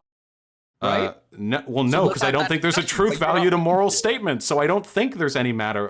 But you care about the truth of descriptive statements. Of descriptive statements, yeah, sure. So what descriptive statements am I wrong on? And the question of whether moral statements have truth value, as you said, is a descriptive statement. I don't believe that's descriptive. No. Okay. So wait. Let me clarify. I don't think humans can. Sorry. Let me clarify. I don't think humans can meaningly comment on meta-ethical things because they don't exist in the world. So even if it would be a descriptive statement, I don't think that's a meaningful one. Statement, Vosh. Goddamn right. To say that meta-ethics doesn't have content is a meta. That doesn't make sense. Damn. Well, that's the only meta-ethical statement that we can make. That's the one. That's the one. What is meta-ethics, Vosh? I don't know. Ethics that exists outside of the interactions of like material entities. Vosh, you're coming on here. You're making blatant statements about. Wait, what do you mean? I'm coming on here. I'm on my stream. What the fuck do you mean? Me on your stream. Yeah, you came on here, not me. I'm here. I didn't come on here. This is my house. I'm in my room. What do you mean? Of course. But you've spent like the last 20 minutes saying that I'm being condescending. I'm not actually willing to seriously engage with you on the topic. I'm sitting here saying, let's discuss the topic, and you just keep insulting me. So what do you want from me? Wait, can you give me an argument for moral realism? That's what I was trying to do, and then you started insulting me. Okay. And this is why I said at the very start, look at my Twitter. You said my primary goal in this discussion is to be mean. I So promise you, I I could be so much more mean, Rem. I promise you, I'm so much better at being mean to people than I'm doing right now.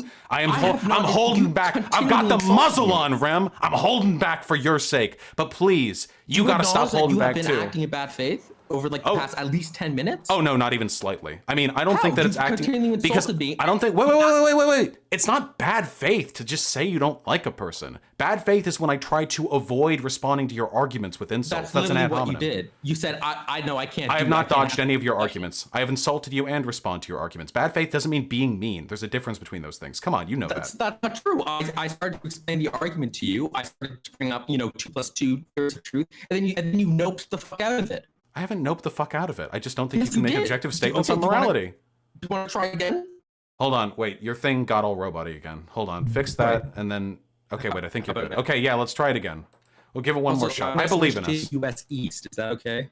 I'm sorry? We'll see. Yeah, okay, I believe in you. Switch region.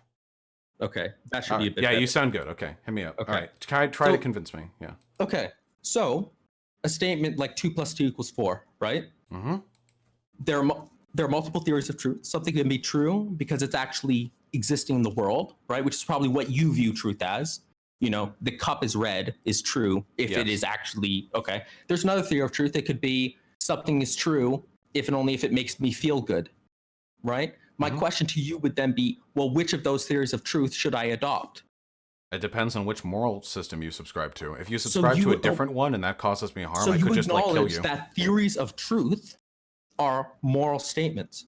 Yeah, because you have to make an argument to justify one or the other, right? Okay, so when I make an empirical statement about, whether, what's a good example? About the healthcare system, that's going to be determined by whether it's true or not. So you acknowledge that those are ethical statements as well. Well, wait, it depends on the argument. For example, I do not think that you can make the argument, for example, that every single empirical statement is a moral statement just because the fundamental precepts of cognition are decided through like moral means. So just because the definition of truth is something we have to make a moral argument for, I don't think that means that therefore everything that we describe to be true is inherently like a moral argument. I disagree with that characterization. Well, no, but I mean, if ultimately if the empirical fact of the world is going to be determined by what is true, right? And you've acknowledged that what is true is going to be dependent on ethics. And necessarily it is the case that any statement I make is dependent on my ethical framework.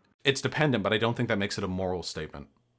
Okay, well, we don't have to say it's it's tainted by normativity then, you would say. Yeah, sure. I mean, I think everyone is. Like, we could all be in a simulation. I mean, there are plenty of like higher order things that could be fucking with our ability to understand truth. Yes, that's true. Right. Okay, so if you acknowledge that, and you're a moral anti-realist, so there is actually no choice of the matter which theory of truth is right, then you also acknowledge that any empirical statement I make is also arbitrary. I mean, I think it would be arbitrary insofar as we would have to disagree on like the meaning of truth, but I think that most people have subscribed to the idea that truth means something that can be empirically verified. If a person disagreed with that, I would have to kill them. I'm going to keep going back to that argument a few times, so I hope you don't mind hearing it. That's my answer. If people disagree with me, and that they disagree with me in a way that I think harms the world, and I can't resolve that disagreement by appealing to it. No, of course not. That's how history works. You don't... What do you think we did to the Nazis? Do you think we defeated them in a debate? Do you think we had like an epistemic showdown with them? We bombed the shit out of them. That's how we solve conflict. That's how we've always solved conflict. So you think that someone who disagrees with you on a philosophical issue, you need to kill them? If they disagree to the extent that they're causing significant harm to the world, yeah, that's what we do. We lock up like crazy people, like serial killers, don't we? Like, we don't try to convince them. We recognize that they're a threat. We remove them. You can remove them through prison cell, or you can remove them through the grave, but that's what you do. So like Zizek, you need to kill Zizek. I don't think that Zizek and I would have substantive enough disagreements. Zizek does not believe that truth is inherently linked to empiricism. Oh, that's fine. I mean, I don't think that so you need to kill him? From the outcomes that he is arriving at and from the like content that he produces, it seems to me that he and I have fairly similar ways of looking at the world, or at the very least similar conclusions. Okay, it doesn't seem like he's causing a lot of harm. Just because someone disagrees with you on a theory of truth doesn't mean you need to kill them. No. If they cause sufficient harm, I wouldn't seek to try and like justify my argument with them. I would just try to remove them from the equation. I'm making sure, because you can understand why That's what happens politically. That's what's happened forever. Whenever you have really strong disagreements with people and it like causes harm to the world, you don't like try to justify your epistemic like principles with them. You just fight them and win. That's how like all disagreement is settled. I'm glad that we have academic spaces where that's not how things happen. I don't really want philosophers to be clubbing each other over the head until we have one victor. But in the real world, where problems are actually solved, very rarely is like the validity of one's moral philosophy. I'm sorry? What are you implying about philosophy? That people don't tend to kill each other in academic environments? I thought you were trying to say like philosophy doesn't solve problems. Philosophy solves problems that they discuss. Real problems, though, are typically solved by men with guns. What are real problems? Like, for example, everything going on in the world. People don't listen to philosophers. That's wrong. You're blatantly wrong. The entire American education system was essentially initialized by one of the most famous philosophers. Yeah, and now it's dying because Republicans think that it's a threat against God. Hold up. I was not saying that philosopher was right, but to say that philosophers don't have, solutions to problems that don't have an effect on the real world is incorrect. For a discipline that has a monopoly on truth as a concept, which they do. I mean, philosophy. I mean, everything is downstream of philosophy. A shockingly low percentage of real world problems are solved through philosophy or through the application of philosophy. It's usually just whoever has the bigger gun. Well, but again, by solve, you mean addressed, ameliorated, contradictions resolved, whatever term you want to use. Okay, but again, whether that is true or not will be determined by philosophers. Well, sure. Okay, I don't think philosophers are the ones who get sole ownership on defining whether or not a problem is being solved. I don't think they get the whole. I didn't understand what you meant by solve. What I mean to say is that when things happen in the world, big things, political decisions, wars, assassinations, that sort of stuff, they typically aren't done by or because of philosophers. They're done because people want more than what they currently have. And I think that the world would be a lot better place if you brought. Well, I mean, like for example, big issue right now in bioethics is genetic enhancement in CRISPR, and bioethicists, trained philosophers, have an incredible influence on this. And so bioethicists and bioethicist panels have basically changed the way that research is being done in those fields. So you can't tell me that, I agree. But I think we both know that most genetic modifications are going to be done by venture capitalists. Like the Constitution of Canada. These are things directly influenced by legal philosophers. I don't disagree. Philosophy does nothing. I'm saying usually when big political... But I mean, those are big things, right? So I just want to make sure. Wait. Do you think the Constitution of Canada was entirely drafted by philosophers, or was it I more never like said that? But they had a great influence. So they influenced it, but what else influenced it? Oh, well, political decisions, of course. Wait, but aren't political decisions moral decisions? Who influenced it? Well, I understand what you're saying. That policy and the ultimate descriptive fact about how the country is at that time, how they feel about certain issues plays a part, and those might not be philosophically justified. The point I just wanted to draw is that a lot of people do have this inclination that philosophy has never had any effect on anything. And I don't disagree. I'm not an anti-intellectual. Right, okay. I respect philosophy tremendously, whatever personal disagreements I may have with you. My issue is that all I really care about is getting people over to my subjectively held beliefs. That's it. When I talk about egalitarianism or equal rights or freedom or socialism, all I care about is moving people to those positions. That's all I ever have cared about. And I can do that very effectively. So my issue, and you seem to have no issue with this, is that a Nazi can say the same thing. And they do. Nothing. Right. Yeah. So but does it not bug you to admit that you're just as justified as a Nazi? No, not even slightly. I don't think you can make moral truth statements. What I can be is stronger than the Nazi. And that's what I'm working on. That's why I try to grow my channel, so I can out-influence them. So I can get more people in the right circle. Right. So going back to the moral materialism, moral realism thing, you've acknowledged that truth is going to be determined by one's relative system. So truth is going to be relative, right? Sure, yeah. Right. And so empirical statements, whether they're true or not, is also going to be relevant or relative. So empirical statements are relative. I don't think they're relative in the same way other things are relative. What do you mean?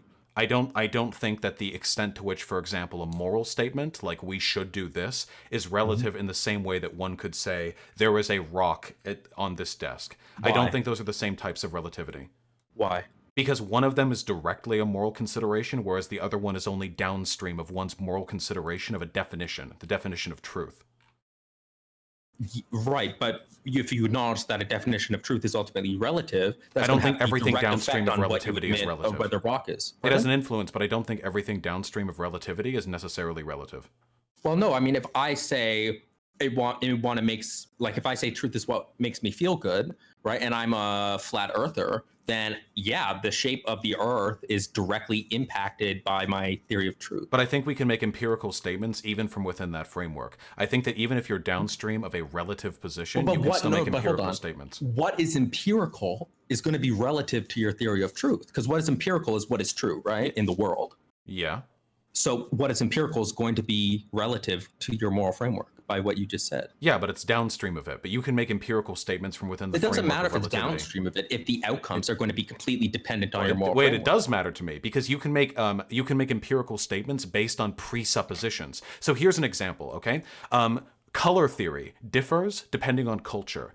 Different societies with different languages have had different thresholds as to what constitutes blue, purple. Here in English, we have pink, which essentially just means light red, but we don't have a color term for light blue. Yes. I'm also like I'm a linguistic relativist. Okay, but I just want to say so two different cultures can have two different people with two different definitions of the term blue. They can have completely different thresholds. But I still think that from within that subjective determination, they can make empirical statements about whether or not a given color is blue. It may differ depending on their perspective as to what constitutes blue, but I still think that judgment is empirical. I'm not concerned about what people are actually doing. I'm concerned about what the truth of your position is and what it leads to necessarily. So I'm not concerned about what people hold to be true in the world. I'm concerned about what theory of truth is going to be right or not. Well, I don't think there is a right theory of truth. I just think there's one that makes me It's happiest. all arbitrary, right? So, okay, what about a theory of meaning? I mean, I'm going to bite the bullet on all of this. It's completely subjective. So you're a complete nihilist. I'm not. I mean, moral nihilist, can you define? There's no truth. Nothing is objective. Nothing is true. Or it's all relative to what someone wants. Yeah. Everything. But I do think you can make empirical statements about the world. That depends on you. Wait, yes. The morality of the Holocaust depends on your subjective... Whether it happened. Oh, whether it happened? Mm-hmm. Sure, if you have a different definition of truth, then yeah. But if a person... You can't say that they're wrong. They're just in a different framework. Oh, no. Well, I don't have to say that they're wrong. All I have to do is convince them. Right now, you are basically saying that. I would disagree with them. I would try to convince them off that point. Yeah, you would disagree with them, but you have to acknowledge from this, Yes, I acknowledge that. I've always acknowledged that. Yeah, it's about power. You're in a state of complete nihilism about the world. No one's position is more justified than another. Inherently, no. Correct. Wow. Okay. So you're literally incomplete. So actually, right now, if I wanted to, I could flip a coin, and if it lands heads or tails, I'm correct about this issue, and you have no way to refute what I just said. Empirically, no. But I could argue that that's dumb. Wow. Well, doesn't matter. I mean, if you just acknowledge all you do is just scream at people to make you feel good. Fine. Wait, no, I don't. I don't scream at people. So you don't care about truth in the world, I guess. Wait, yeah, I do. I care about my truth in the world. Yeah, you care about how you feel. Yeah, yes, because all moral positions are downstream of our subjective emotional preferences. How many times do I have to refrain this? No, it's crazy to me hearing you say it. That's all. Okay, you haven't supplied a counter argument. I can't help but notice. Well, no, the counter argument is that that's just fucking crazy. Oh wow, that's a real wait. Can you justify that? Can you ground those axioms? I can actually, because I believe in You're literally doing what you accused me of doing right now. No. Well, okay. So let me explain. Well, it is absurd. It's a reductio ad absurdum. That's the argument that I'm giving. I don't think there's anything absurd about it. Moral judgments can't be made empirically, so everything is downstream of subjective preference. So everything is completely relative, but including meaning. So when I'm saying words to you right now, right, whether I mean this or that is completely relative. So you live in your own bubble, and that's it. Well, you and I agree on like the definitions of the words we're using, unless I've been misinterpreting. So you're acknowledging that moral realism is right. No. What? Yes, you are. By saying no, you're acknowledging that it's right. No, because I'm saying that there's utility to be derived from our shared understanding of the words we're using. Within my own subjective framework, everything you say supports moral realism. I don't see how. What do you mean? You acknowledge that everything's downstream from our subjective values, including truth and whatnot. So all the statements you make are actually agreeing with my own position. I don't know how that means agreeing with your own position, but if you want to reframe because from my framework, everything that you say out of your mouth, that's like an axiom in my system, just agrees with me. Because as you've acknowledged, no one's position is more justifiable than another. Sure. I would just disagree with you. Well, no, you're agreeing with me by my position. I'm agreeing with you. Yes. I don't understand what you're going on about right now. I'm trying to show the absurdity of what your position leads to. I don't think there's any It means absurdity. that, Right now, it there are leads 8. to Wait, positions like mine. Wait, but I don't care about these edge cases. Right now, in 8, This isn't an edge case. Wait, Hold on. wait. No, let me clarify because you've been grandstanding for a little bit. There are 8 billion people on this planet. I'm reasonably sure that given enough time, I could reach out to almost all of them. Most people have very similar, if inconsistent, moral beliefs. People tend to believe in generally the same things, and we tend to have the same general understanding of truth. If people disagree, from my position, you're wrong. Okay, that's cool. If people disagree with me so substantively that I can't even communicate with them, then I don't think there would be much utility in trying to convince them. If I felt I wasn't able to do so, I would seek to use other means to substantiate my power over them. I have always believed this. I think empirically you're just wrong. Okay. From my position, because your position is just as justified as mine. All right. So, Vosh, I would just encourage you to because you're saying that all epistemology, all philosophers are really wrong. No, I think you can make great arguments, and I have read some philosophy. No. I'm telling you, and this might be seen as gatekeeping or being condescending. Okay, that's fine, or elitism or whatever. But I'm telling you, basically, no philosopher writing in the literature, except for 2 that I know of, would ever hold a position. I don't care. This is the most boring denunciation I've ever heard. That's fine. That is totally fine, Vosh. I'm just putting it on the record. Sure. Wait, then why can't you supply a better argument? No, the argument is that The argument is that I'm dumb. That's all. With all your education, that's all you can muster against me. You live in a bubble. No, hold on. It's very easy to throw everything out and then say, "Well, why can't you give me?" You're a complete skeptic. I don't wait. No, wait. I don't throw everything out. I've read, admittedly, probably not to the same extent as you, but I've read up on some philosophy. I think that many philosophers make incredibly compelling arguments that we can integrate into our understanding of the world. Ultimately, our decision to do so is still subjective. No, hold on. No, but again, almost every single philosopher would disagree with you on that. Okay, that's not been my impression from reading the literature, but that's not an argument. Name a single philosopher who would agree with you on this position. I don't know. Wait, I don't know. Right, that's the point, because no one thinks it's true, because it's absurd. Okay, this isn't an argument. You realize you're not arguing this. Okay, look, but the whole idea of what an argument is, okay, is defined. All you would have to do is suggest to me that there's a way of empirically determining the truth value of a moral statement. Let me try to explain to you why that doesn't work, right? Because from your perspective, what an argument is required to be in order to convince you no longer really exists. It only exists for you because you've foregone with any knowledge of objectivity. Everything's completely subjective, completely arbitrary. There is no position that I could give to you, no argument I could give to you that could convince you, because you believe everything is completely arbitrary. You would just need to indicate. Wait. I still think there are empirical statements. You would just need to indicate to me that there's a way to determine the truth value of a moral statement. Sorry, you don't believe that there are empirical statements that are necessarily true, or that are necessarily objective, aside from your bubble. I think that some things can be objective in a given context. If we agree on if we agree on a shared definition of truth, I think there are tons of objective. If you agree in your frameworks, then sure, but you have to acknowledge that your framework is just. How many times do I have to repeat that? Wait, did you think from the beginning that this should strike you? Look, I understand. There's nothing more I can say to you to convince you otherwise. But I literally was hoping to learn more. I don't understand. It seems very strange to me. A moral. So wait, really quickly, just so I can outline, because I see this coming to a close.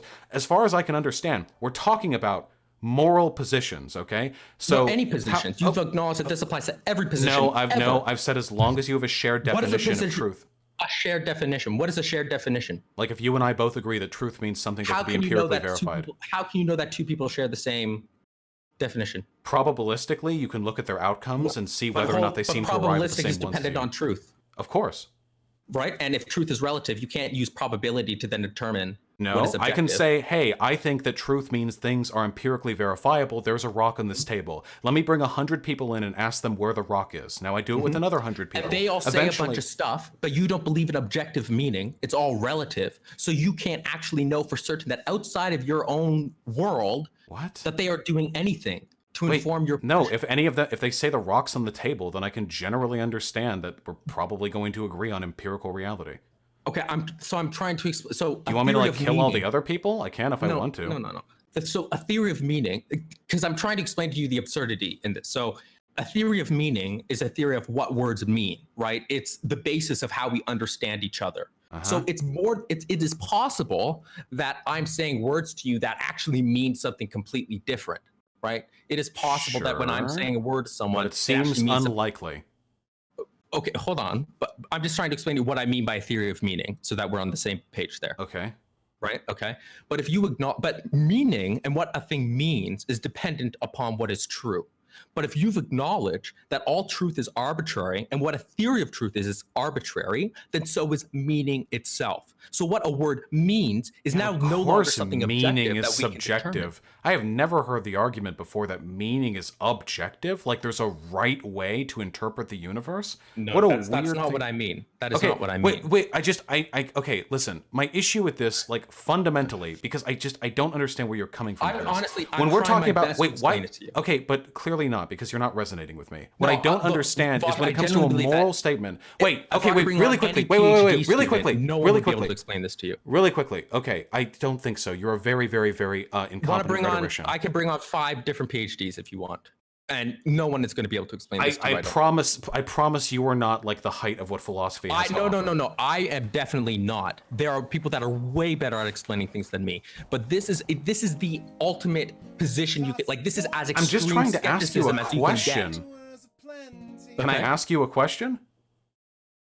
Yes. Okay. So I can be vague here, I think, because sticking to the definitions, I think, can get us a little mixed up in the weeds. But as a general rule, I like egalitarianism. I like the idea that people should be treated equally. I can't empirically justify that. Now, I can make arguments saying, hey, this seems to make most people happy. Hey, this seems to bring about the best outcomes. But even then, the belief that we should make people happy or bring about good outcomes are themselves presuppositional of my values. I can convince people that we should believe in egalitarianism because I can make good arguments that appeal to their emotional sensibilities, because I can impress them, because I can be stronger than them. But can I truly justify, can I truly say empirically that the way of the universe dictates that it is right to bring about egalitarianism? That is not something I feel comfortable doing. All I can do. Nor can you say comfortably that the Holocaust happened. I can say that, actually. How can you say that if the truth of that is dependent on your any person who would disagree with that is the sort of person who I would seek to bully out of discourse through force. And I would be more interested. Anyone who disagrees with you ethically should die. How many times do I have to repeat this? If they have huge huge presuppositional differences with me on ethics and what is and is not good, then yeah, that's how history has worked. Yes, historically that is the case. So all virtue ethicists should die. All deontologists Wait, no, there are plenty of good deontologists and virtue ethicists. Why are you acting in such bad faith? I've made it pretty clear multiple times. I've said this multiple times. I can repeat with your presuppositions. I can repeat if you would like. Okay, people who have such uncrossable moral differences, such irreconcilable moral differences than I, that they end up causing tremendous amounts of harm, I believe those people should be dealt with outside of discourse. For example, if a person was running around murdering others, and I talked to him and he said he thought... But you can't justify doing that, is the issue. Why do you keep repeating this? This is insane. Obviously, that's the absurdity I'm trying to highlight. It's not a matter of absurdity. It's how the world works. I think it's a fact of the world. I don't think you can empirically justify any of this. All of history and all of thought is just power grabs between people who can decide subjectively whether or not their positions are better than others. Power grabs. Unironically, wow. In some cases, the truth of whether the Holocaust happened, a power grab. Yes. Wow. Okay. Yes. Well, with that, I'm gonna peace out because I've never. You heard didn't make a single argument. You cock. What you've just said really makes my literally yes. You're fucking triggered, dude. You're a snowflake. Do I sound triggered? Yeah, you are. Dude, somebody with your education can't come up here and even make a counter argument. Oh, dude, you're so fucking dumb. Get out of here. Holy shit. This is insane, dude. He actually can't provide counter arguments. That's insane to me. Why do I waste time talking to people like him? Holy fuck. Jesus Christ.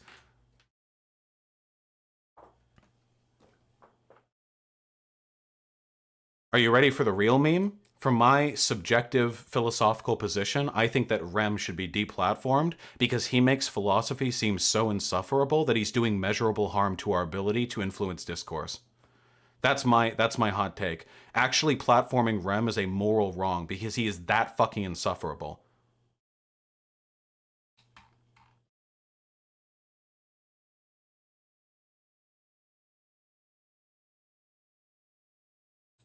That is actually true for me? Yeah, that is absolutely true for me. No, I'm not joking. I actually think it would be moral to deplatform him. He sounds elitist as fuck. Yeah, definitely. I'm a moral realist and he does our position a shame.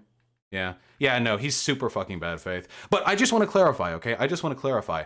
I recognize I'm not like philosophically educated, but all he was interested in doing is like repeating my positions back to me. We literally spent the last hour of the conversation with him saying, "What? So you believe it's subjective whether this happens?" Like, I've already laid out my position. It was all an attempt at gotchaing me. He just kept repeating positions back while scoffing. It's really frustrating. The shame is I understand that like I'm not that philosophically educated. I know the things that I do here on my platform are good, or at least I don't really care if he would argue that they're not. Like I can't get a good conversation with people. Like it's so fucking frustrating. I try to talk with Ask Yourself about it, and he gets like really fucking angry. Vosh, self-reflect, please. I was trying so hard during that conversation to act in good faith. I was trying so fucking hard. I know for a fact that my position is not so incalculably stupid that that nobody could even talk to me about it. I know that for a fact. I know that to be true because I've talked to philosophy majors before and had way better conversations. Yeah, I was really trying to be good faith. There are so many insults I want to levy at Rem. Rem is like a really shit person. Hold on, I gotta open up the window because it is hot in here.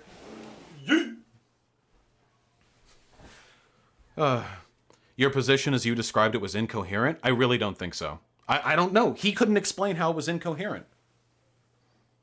Yeah. He kept forgetting the significant harm part. He was like, so you would just kill any deontologist? Like, no. Historically, this is this is the case. Can you objectively prove he's a cunt? Yeah, I can. That's the only way in which I'm a moral realist. But yeah, God, fuck me, dude. I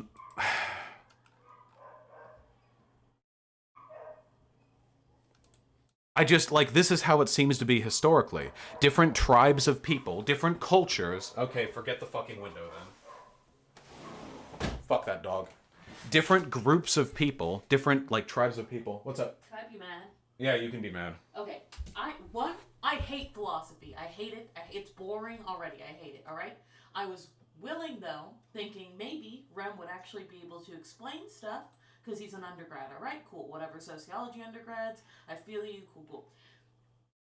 The moment... Oh my god, what was it? I had it in my head.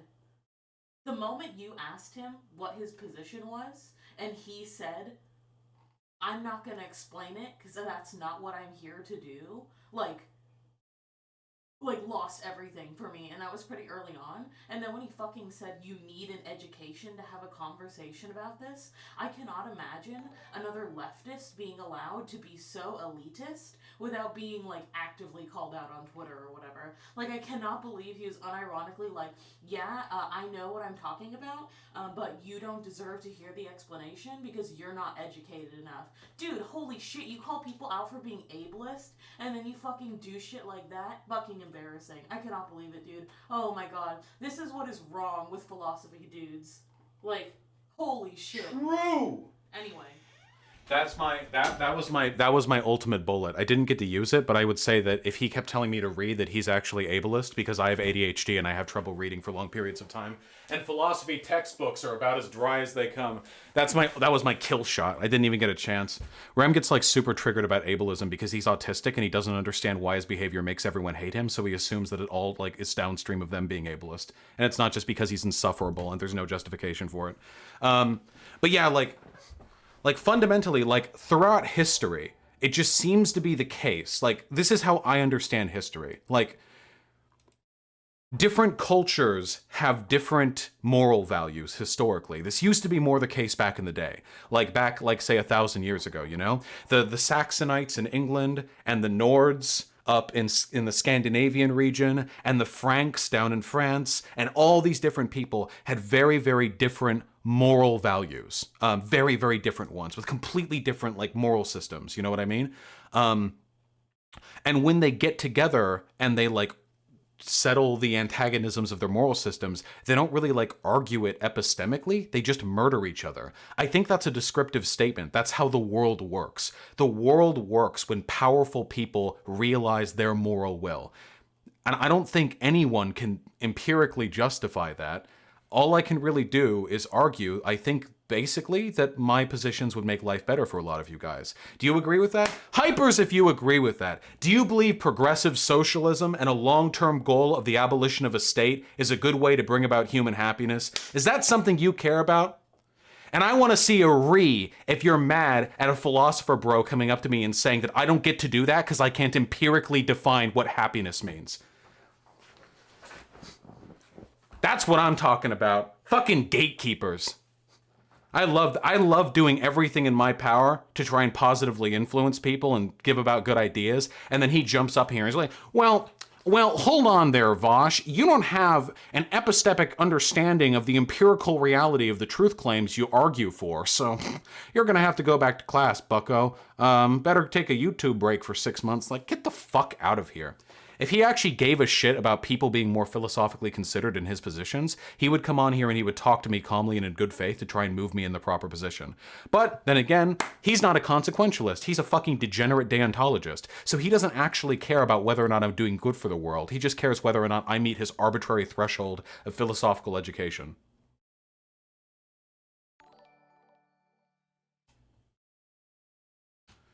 Listen, man, I love you. You're doing the is-ought distinction. No, I'm not. I'm not saying that just because the way of the world seems to be violence, that ought to be the case. But it is the case right now, and I care about doing what is most efficacious about bringing about good outcomes. I don't have like an is-ought problem here. All of my ought statements are totally fucking subjective, guys. I do hope you all know that. Like, at the end of the day, all the things I believe in, I don't believe in them because, like, God told me to. I don't believe them because, like, I read a textbook and I believe my moral positions are factually correct and better than everyone else's. I make my arguments because they make me feel good. I just like my arguments. They make my dick hard. And if they make your dick hard too, then stick with me. And you know what? You know how kinks work. You can get other people on them. Middle of the night, you know? They didn't even see it coming, so maybe I can get some other people's dicks hard on my morals. Speaking of Hunter Avallone, if you want to stop talking past each other next time, please read this. Uh-oh. With regards to the Bathboy debate, I don't think it was a productive discussion. He didn't seem to understand how moral anti-realism works. He doesn't seem to understand that despite all positions inevitably coming down to arbitrary ruling at their core, the conclusions drawn from that core can still be internally consistent. Yeah, that's one of the things that bothered me. He kept saying my position was inconsistent when what my position is arbitrary. There's a huge difference between those things. I will argue relentlessly for the consistency of my positions. I feel like I'm very, very consistent, but I recognize that my understanding is going to be arbitrary. He wasn't trying to criticize your person or your character. He was strictly trying to criticize your philosophy, a screwball take, but something to understand nonetheless. He was describing contradictions where there are none. You were describing a position where there were none. But he seems to think positions are not consistent unless they can be justified within a system. You were talking past each other the entire debate. I believe it would be more effective if you were to argue back that the arbitrarity isn't arbitrary within said system and that the systems are all constructed forward from a core principle of value. Yeah, but that's the thing that I told him. I explained to him that just because a system is downstream a subjective judgment does not mean that system is not internally consistent. Read Rem's Twitter. He's mauling so hard. Uh-oh. Oh, yeah, and he was cutting me off constantly. I studied philosophy in an honors college, and that little shit stain was a fucking cunt. Damn. Oh, no, no, no.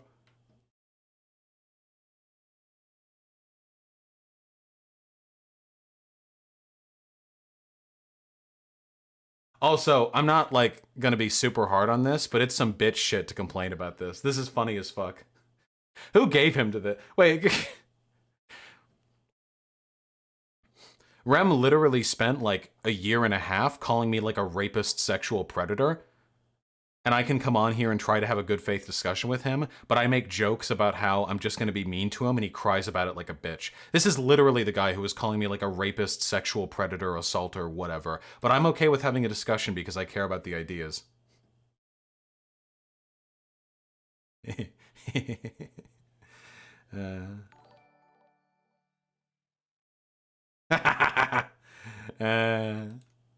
I'm so petty, dude.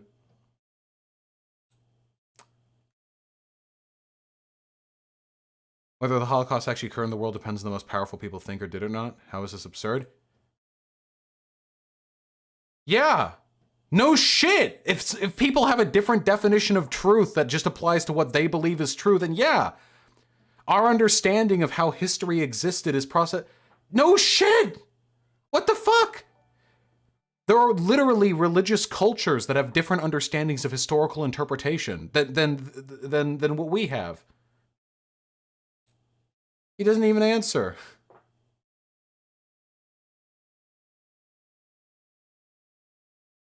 History is written by the victors. I don't think history is written by the victors. I think that ultimately, like, people, there are a wide number of incredibly complicated, like, material conditions that determine whether or not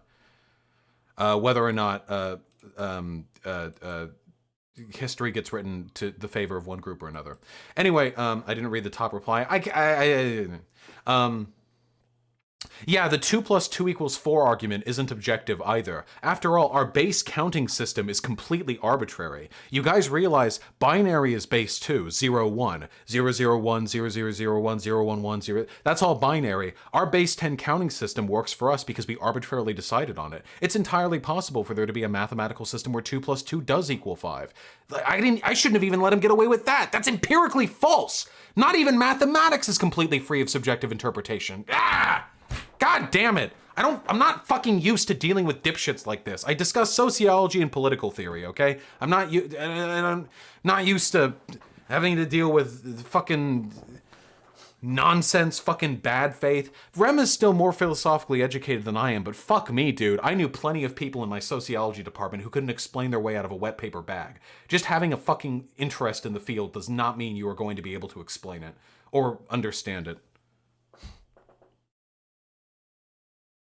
All right, well, sorry if you guys didn't enjoy that debate. Please donate to reward me for my suffering. I've got good news and bad news, folks. The good news is that because of that nonsense, today's stream is going to be running much longer than it normally does. The bad news is we're about to take a sharp turn in our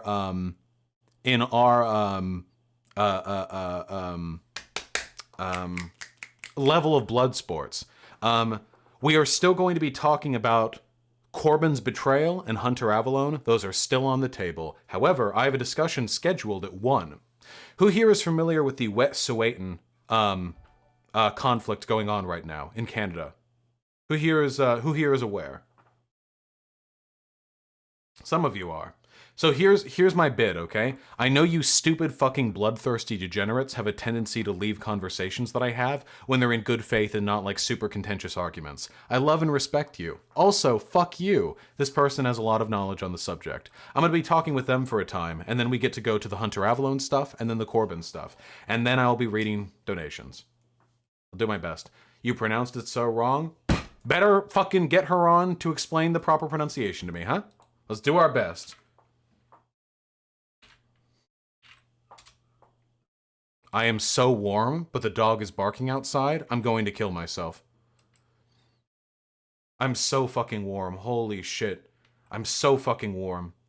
Okay, wait. One more thing before we end this discussion. I just want to say, I know that I like Bloodsports. I love arguing with people. I love the fire. I love the blood. However, I understand that just because I came off more rhetorically efficacious than Rem there, and I do believe that I did, doesn't mean that I'm right. To everyone in my chat who is philosophically educated, I don't mean that you have a fucking amateur's interest. I don't mean that you watch Destiny and you're also a based moral anti-realist. I mean if you are educated, please send me an email at voshvideo.com with your perspective on the issue with the intent of being critical. Because I don't learn from praise. I guess I learn a little from praise, but I learn more from not praise, okay? So hit me up with that. Maybe I can learn something.